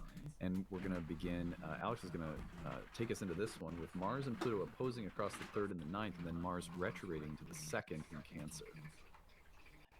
Oh, this is interesting. So, I mean, I've seen a lot of people with Pluto moving into the 9th, a lot of Gemini risings, somehow beginning some deeper, more course of study that brings them a sense of more power, whether it's a new degree, it's a new certification. This is just a really rote, you know, textbook 9th house movement into Aquarius. It could be something very scientific, something unconventional science, such as what we're, you know, some people would think we're doing. And I think Mars opposing from the 3rd is a healthy agitation to the environment in some way. It could feel uncomfortable, but it's kind of like, Yeah, you know what? Like, my my ideals and the way I thought, like, my ideals have colored my truth so much. Let's kind of think of Leo in the third house, that I kind of need to pull away from them. I kind of need to pull back and reassess, what are all my ideals? Like, why are they there? What am I doing with them? Does it serve this new place that I'm going, this sort of higher and more, this greater sense of depth of power that I might be being asked to hold intellectually in the ninth house? And then Mars moves back into Cancer in the second house, and you could see something, for Gemini risings, and I think we said this for the air signs, the cerebral approach to the way you value yourself may feel like it gets you 72% of the way there. But the rest of the time, you've got to rely on your value also comes from reassessing the way you emotionally feel valuable, the way you feel that your emotions tend to your sense of worth. The way are you tending to the emotional field? I'm seeing that more than this could obviously represent conflicts around money too in the second house for sure, resources. But I can see this more as like, you can know all the things about the way you think about your self-worth and your value, but do you feel them? Do you know where they come from? Have you experienced the emotions of them? Have you gotten to the frustrating place where you don't sometimes know what you feel, which can be very difficult for, especially a data gathering sign like Gemini. So I think there's an interesting mix of all that this month. But that Pluto moving into the ninth, I'm just saying experientially, I've seen, tons of people go back to school, study astrology, study tarot, something like that just appears for them on their path. Yeah, I am like the idea of fear has come up again with this, and maybe this opposition is like helping you investigate maybe where you were afraid to look within yourself about what you really think and believe. Um, and I love what you said about the second house, Alex. When when you're an air rising sign, it is so easy to intellectualize everything. That is the go-to, and it feels good to do that because we want to make sense of things intellectually. Like that is, it feels like it can be a substitute for emotional processing, and it's not. It's not the same thing. And so I think that's really sound advice what you gave about the second house. And that your emotions can actually be a great asset to you. When you're emotionally invested and you understand why you're emotionally invested, you can be a lot clearer about what you're doing and why you're doing it. Yeah, love that. Yeah, I think about an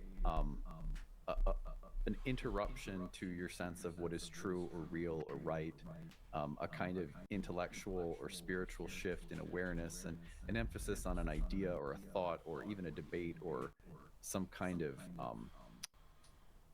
confrontation or conflict with other people around ideas or values or something ideological could come up under the Pluto Mars part of it. The Mars retrograding Cancer piece makes me wonder about an exploration of healthy versus unhealthy needs, because one of the second house, I mean, obviously there's anything around money that could come up, some kind of revision or reflection on finances or streams of income or revenue or something about business could shift. But the second house is also associated with those things that we rely on, that we personally need, or that assist or aid us somehow and prop us up, like the things that we have and own and possess, and even our food. And so I wonder about an exploration of what we have that is really nourishing us versus what we have that might represent an unhealthy attachment or dependency with the second house Mars retrograde.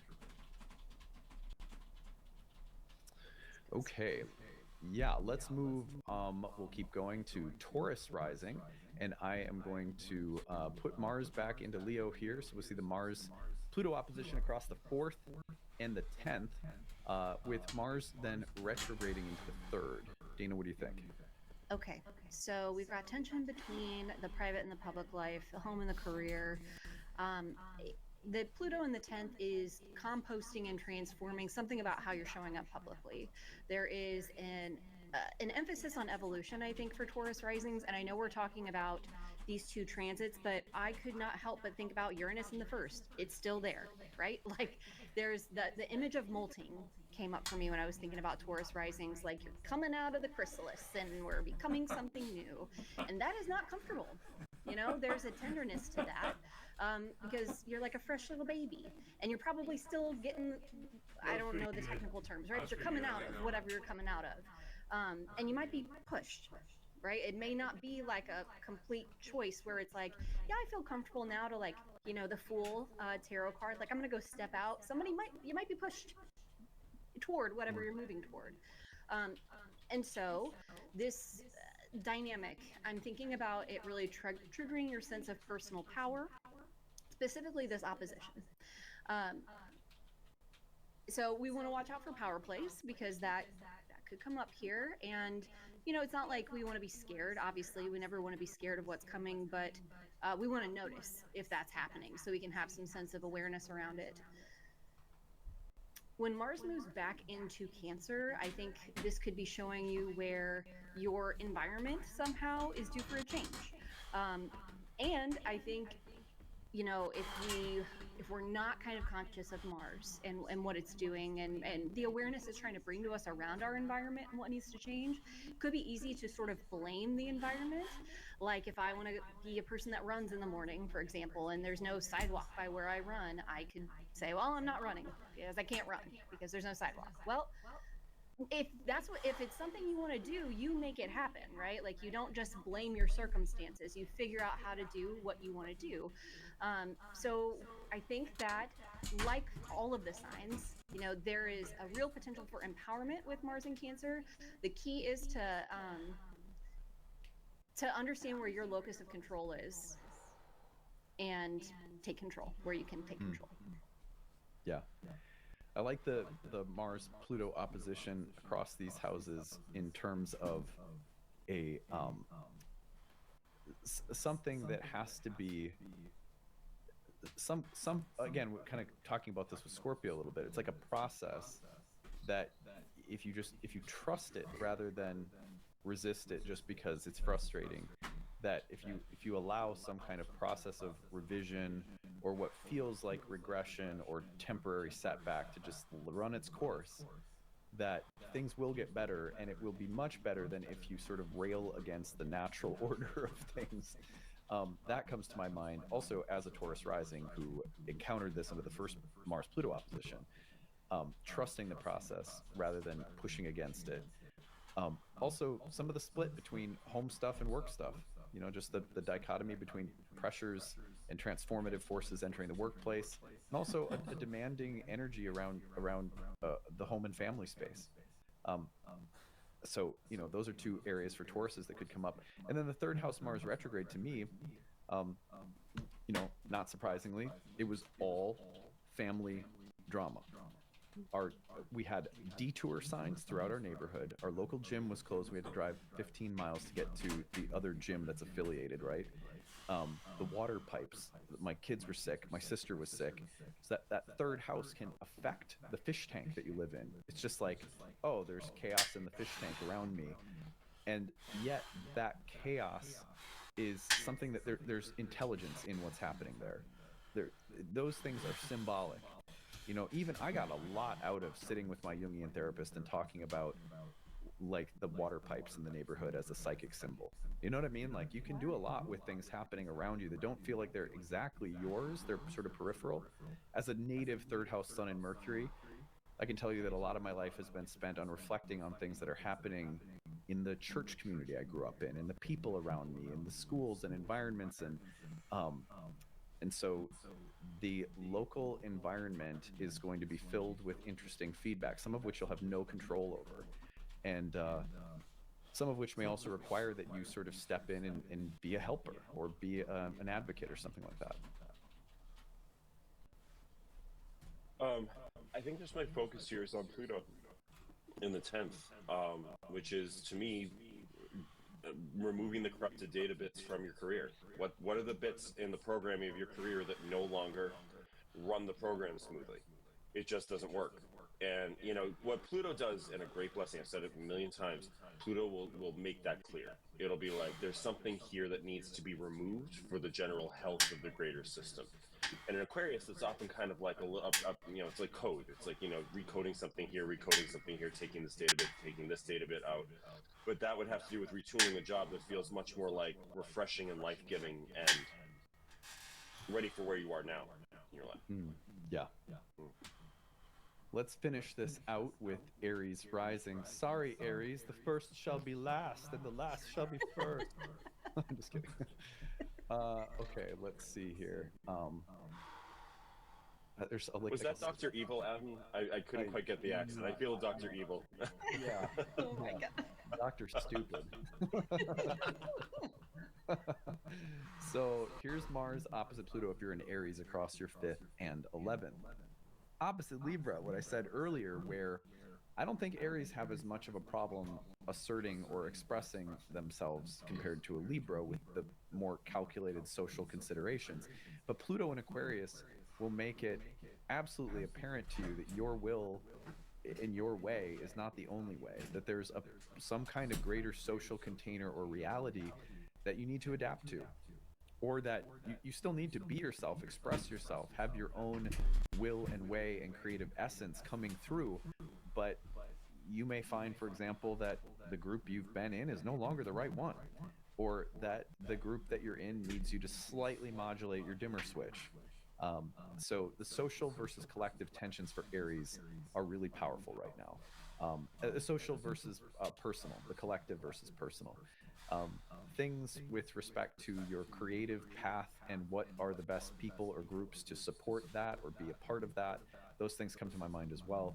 And then if we just go forward, Mars's retrograde in Cancer will have you looking very deeply at things around home, family, and living environment, parental karma, your past traumas in home and family, or if you have a family of your own, what's the chaos right now that is asking for you to you know don't bypass it, look at it, be in it, be in. Aries are also very independent people often. The Mars in Cancer is not like a super comfy place for Aries where it's like, no, you must be dragged into these emotionally, entangled dynamics with your kids or your spouse or your family, or things happening with your in-laws or whatever. So yet if you show up with that protector, guardian, advocate, that kind of knight or warrior on behalf of the people you love and on behalf of creating a better, safer environment, or in addressing things from the past or your family or your upbringing, you're going to feel better about yourself because you can do that too. You can be in those things and it doesn't have to lose or threaten any of your independence or strength or autonomy. And I also think if you need to draw boundaries and just say, look, some things are just not, I can't let certain things entangle me in drama, then you might have to cut some cords in that way too. That's what I'm seeing for Aries. What do you guys think? I think that the tension here between, in the 5th house, I want to executively move forward on the things that matter to me, which is wonderful. It's very natural to the fire signs, very natural to Aries. I really feel that, Adam, that pushback from Pluto of like it's like, yeah, well, was that were you socially conscious when you did that? Were you aware that you created ripples, that you were hurtful, or that you were, that it's not just about what you consider to be shiny and bright and wonderful for you, but like that there's consequences to, throwing big rocks into ponds, and that there's a ripple effect from that, and there's a shift in the way, in the wa, or the harmony of a group. And maybe some consequences that are coming from that you're kind of working with or dealing with. Could be the opposite too, where it's just like, I just got to do my thing, and the peanut gallery be damned. That could be one way that you look at that too. I think, what you've been saying, Dana, about honesty really came up for me in the 4th house. Is like Mars moves back into the 4th house in Cancer. Emotional honesty. Where are you emotionally, honestly, around your home, your private life, the things that make you comfortable? Have they gotten so comfortable that you don't question them anymore, think about them, or want to review them in a different way? Have you begun to feel more than comfortable? And I've been saying this a lot, the word stifled, or there's something that the life has come out of it. And reassessing that, again, not comfortable often, but sometimes really helpful and life-giving, and can even, move you to places you hadn't considered that could be really awesome. I think what you both have said about being pushed to think about where you're at in the network of other people is going to be really important for Aries. And you also made me think about The Hobbit. I just got done teaching The Hobbit, and I'm thinking about like when your Hobbit hole gets to like there's something that needs to be fixed. There's something that needs to be cleaned or like swept up. The idea of comfort, you know, that uh, Making me happy. Talk about the hobbits. I haven't seen any of I haven't read any of the Lord of the Rings books. I haven't seen any of the movies, but I have read The Hobbit. Oh my gosh. Dana, It's on your my list. horoscope is simple. Watch those movies, read those books. This is the time of year you watch The Lord of the Rings. It's Yes. the time. I will do it for you guys. I will. It's on my list. But I think that, like, yeah, there's something that Aries can kind of get from that idea of like, where are you too comfortable, and where is that maybe impeding on somebody else's comfort, and let's kind of renegotiate that somehow. I'm leaving my hobbit hole. I'm going on an adventure. Yeah, totally. Sorry, I didn't mean to sabotage it. You started talking about the Hobbit, and I just got joyful inside because I have already scheduled. My daughters and I are watching the Star Wars trilogy and the Lord of the Rings trilogy over their Christmas break, and I am so excited about it. So Nice. Anything you want to add, Alex? Okay. Good. Okay. Well, we have made it through our horoscopes. I want to make sure that you guys know how to connect with these two lovely human beings. So I am going to do that right now. Let's go to Dana. You can find Dana at selfhelpwitch.com, where I'm assuming, are your books open for January? They are, and I have a couple other little things in there too. I have a membership, and yeah, you can check out all my stuff there. Cool. Yeah, because a great thing to do at this time of the year is to get a year ahead reading with our amazing hosts. So selfhelpwitch.com, you could do that, book a reading with Dana, or on Instagram, you can follow her regular astrological content as well, selfhelpwitch on Instagram. And then let me shift around to Alex. You can find Alex on Instagram at Alex Amorosi Healing, where you're also going to get regular astrological content. And then alexamorosi.com is the place where you can book a reading. And I'm assuming also you've got some space maybe for some year ahead readings, Alex? I do. I've actually had a year ahead special, which is booked out for December, but I have a few left for January. You can book it up through January 17th. That's the limit on the scheduling out. Yeah. Take advantage of it, guys. These are excellent readers and people who I trust to read charts for, all of the people who come through my channel for sure. So, yeah, it's great to have you guys here. It'll be exciting the next time we meet. We'll be officially into 2025. And like in the year ahead, we have some exciting things. We have Jupiter moving into Cancer. We have Saturn moving into Aries. We have Uranus moving into Gemini. We have Neptune moving into Aries, and we have Pluto just moved into Aquarius. So all of the slow-moving planets are changing signs in the year ahead. Big Venus retrograde and Mercury retrograde both in Aries, a solar eclipse in Aries in March. We have a Uranus-Pluto trine later in the year. Some powerful eclipses in Virgo. So I feel like 2025, there's no shortage of really interesting stuff that will be here to guide you all through with our thoughts on your horoscopes. So from Alex and Dana and myself, thank you for a wonderful 2024, everybody. We love all of you. We enjoy your comments and stories that you share. So be sure to stick around after I sign off here. You can learn more about the rewards that are available when you support the channel and donate. There's just a few days left in our annual Kickstarter campaign. So we need a big push here at the end. If you haven't yet donated, please consider pitching in and supporting the channel. Come study with us, pick up a class pass, or some of the other rewards, which I'm about to tell you all about next. All right, that's it. Take care, everyone. Bye. Bye. Hey, everyone. Thanks for sticking around. I'm going to tell you about the different rewards that we offer when you donate and support our channel in the year ahead. So you'll find a link to the Kickstarter in the description of this video, in the comments section of this video, as well as on our website, nightlightastrology.com. If you head over there, you'll see at the top of the page there is a menu. Hey, my name is Chris Brennan, and you're listening to the Astrology Podcast. Joining me today is astrologer Austin Kopic, and we're going to be looking at the astrological forecast for the entire year of 2025. Hey, Austin, how's it going? Pretty good. How are you, Chris? I am really good. I'm really happy to be here with you today, where we're back again 12 months later since we did our last year ahead forecast. And this is always the biggest episode of the year where we look at the biggest astrological alignments in the coming months. So what we're going to do here is, in the first part of this, I'm going to give a quick overview of some of the astrology that we're going to be talking about in this episode. Then we're going to jump into talking about the major outer planet shifts that are happening this year for the first hour or so, because there are some major outer planet shifts where all of the outer planets are changing zodiacal signs this year. Then after that, we're going to go into a chronological breakdown by dividing the year into two parts, and we're going to go through the major aspects of 2025 chronologically in the first half of the year, and then in the next part we'll go into the second half of the year, and then eventually wrap everything up in the conclusion. So that's our outline. That's our ambitious outline for today. You feel like we can do it? That we're there? I feel like I have to do it, Chris.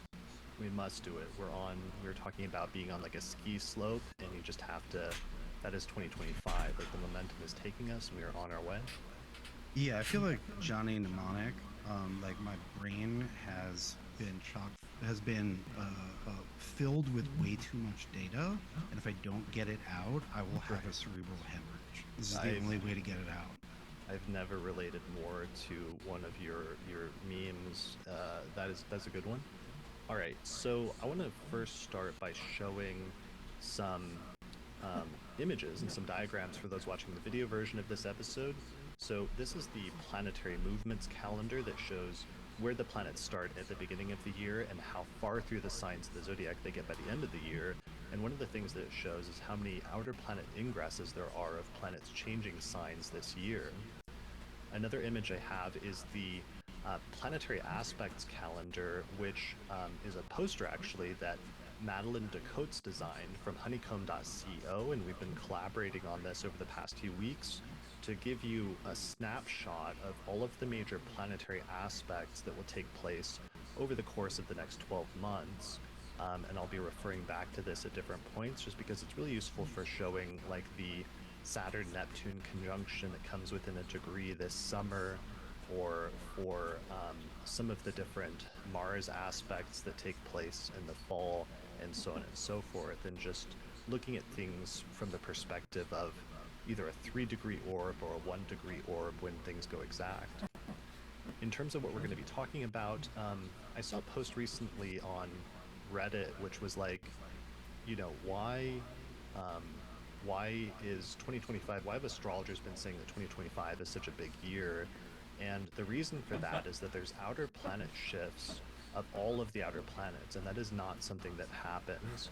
So here's the major astrological alignments this year, roughly sort of chronologically, that we're going to be talking about to give you an idea. But right at the top of the year, Mars is still retrograde in the sign of Cancer, and it stays in the sign of its retrograde and its shadow period all the way through like June. It's still in Cancer and Leo before it completely finishes that retrograde. Then in the early part of the year, there's also a Venus retrograde in Aries and Pisces that overlaps a little bit with the Mars retrograde and shadow periods. We have the final eclipse in the Aries eclipse series, which is taking place in March, which completes that series, which has been going on since late 2023. Then 24 hours, just like a day after the Aries eclipse, the planet Neptune enters Aries for the first time and begins more than a decade-long transit through that sign. Then a month or two after that, in May, Saturn goes into the sign of Aries, where it's going to begin a 3-year-long transit through that sign. Then this summer, we get the closest alignment of a conjunction of Saturn and Neptune as they've gotten so far, as they've been building up to this conjunction over the past few years. They finally come within 1 degree of a conjunction with each other in July. Around the same time in June, Jupiter ingresses into Cancer, where it's going to spend a year. And then in July also, the planet Uranus makes its first entry into the sign of Gemini, where it's going to transit for about 7 years.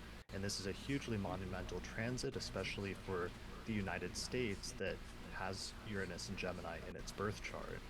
And then finally later in the fall, later in the year, there's a Virgo Pisces eclipse series that fully gets going when we get our first full exact set of Virgo Pisces eclipses taking place in September.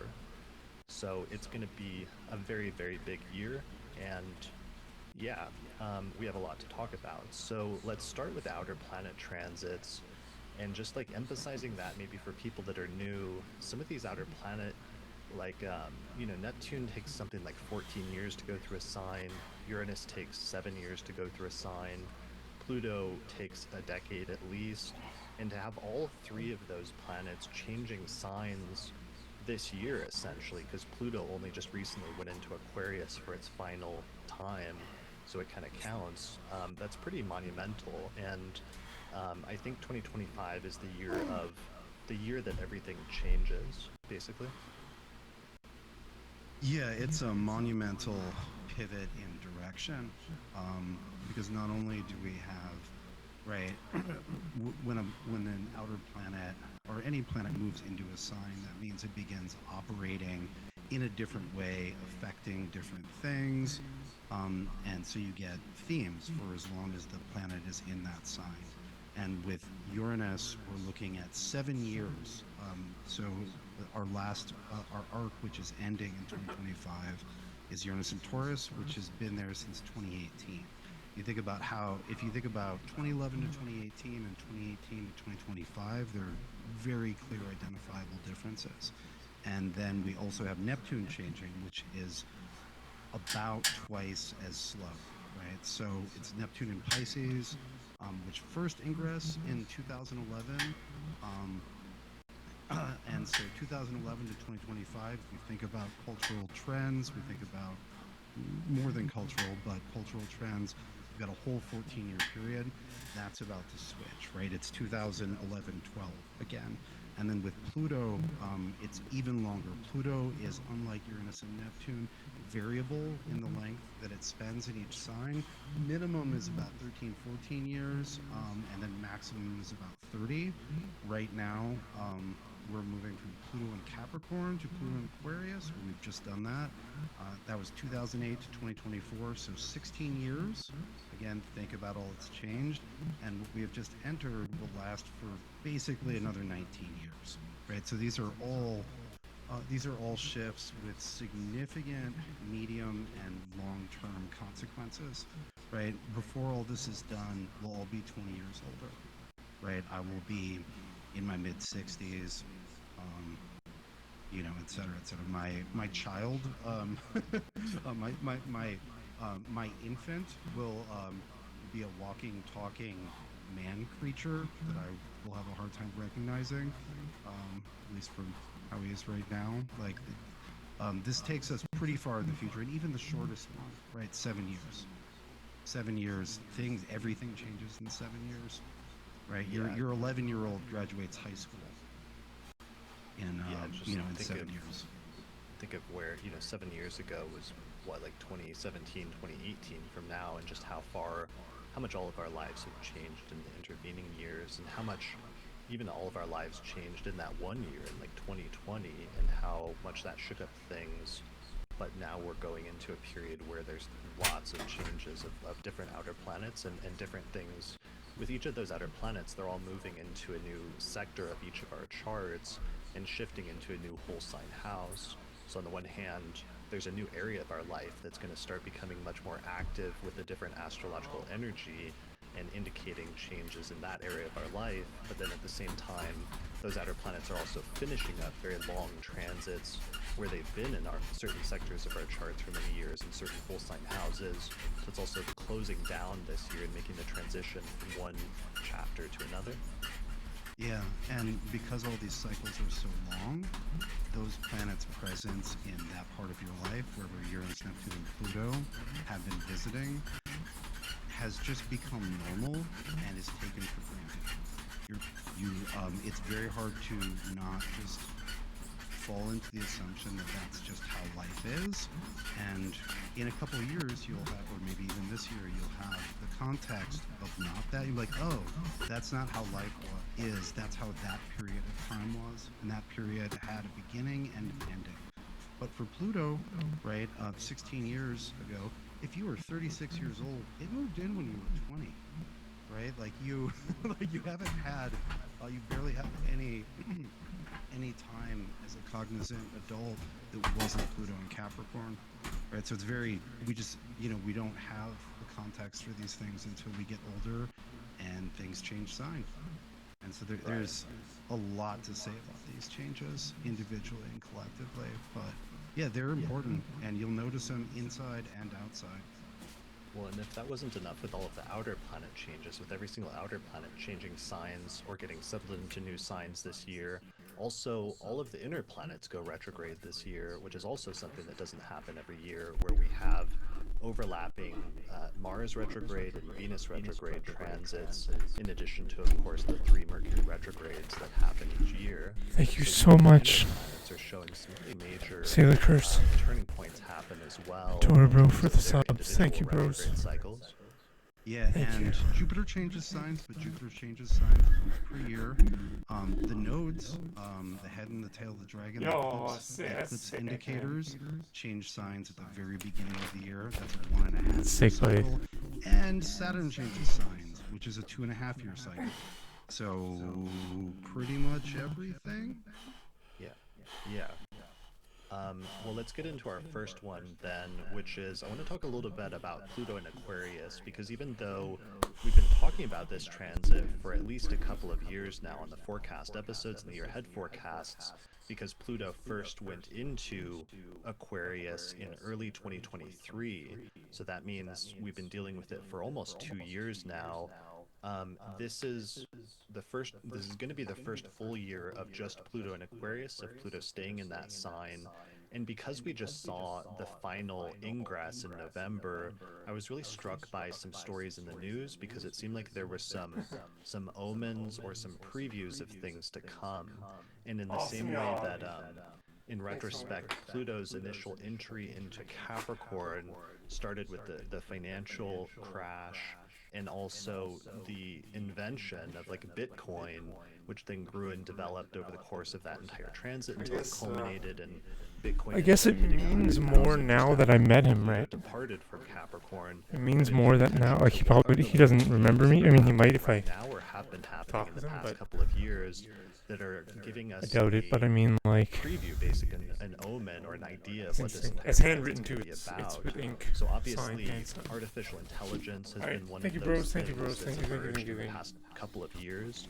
Shortly after that, around the time that first ingress Very took sweet, place, thank you, bros. and now it's Gonna be reached streaming a this lot, too. interesting sort of like culmination this year when Jupiter went into Gemini. And one of the things I noticed is in the past month, Google, as well as the other big AI companies, have rolled out this feature of live chat, instantaneous chat with their artificial intelligences, where you can just hold conversations with it, and it's instantaneous. It's like conversing with another person, and you can just like ask them any question you want, and it will give you any answer that you want in a conversational flowing format that almost doesn't sound like you're talking to an artificial intelligence. And that was one of the things that I noticed, is that was what Jupiter and Gemini was partially this year, but also that I think we've passed the Turing test in some instances where I've come across instances where I couldn't tell that something was artificial intelligence. Like I was listening to a podcast the other day that was recommended to me on YouTube, and I listened to it for like 10 minutes, and then at one point I realized that one of the people was like interjecting like a millisecond too fast, so that it sounded unnatural. But it took me 10 minutes to realize I was listening to a podcast that was completely artificially generated, both in the voices as well as in the content of what they were saying. 4 viewers, thank you. And I realized at that point that like some element of the Turing test of not being able to tell if something was human or a machine, that we'd finally crossed that over the past 2 years without fully realizing it. Yeah, we were talking the other day. We were talking the other day about this, and I brought up the well-known event where people were shown a movie, many of them for the first time in the early part of the 20th century, and the movie involved a train coming towards the camera, and many people in the theater panicked because they hadn't yet grown the discernment to distinguish between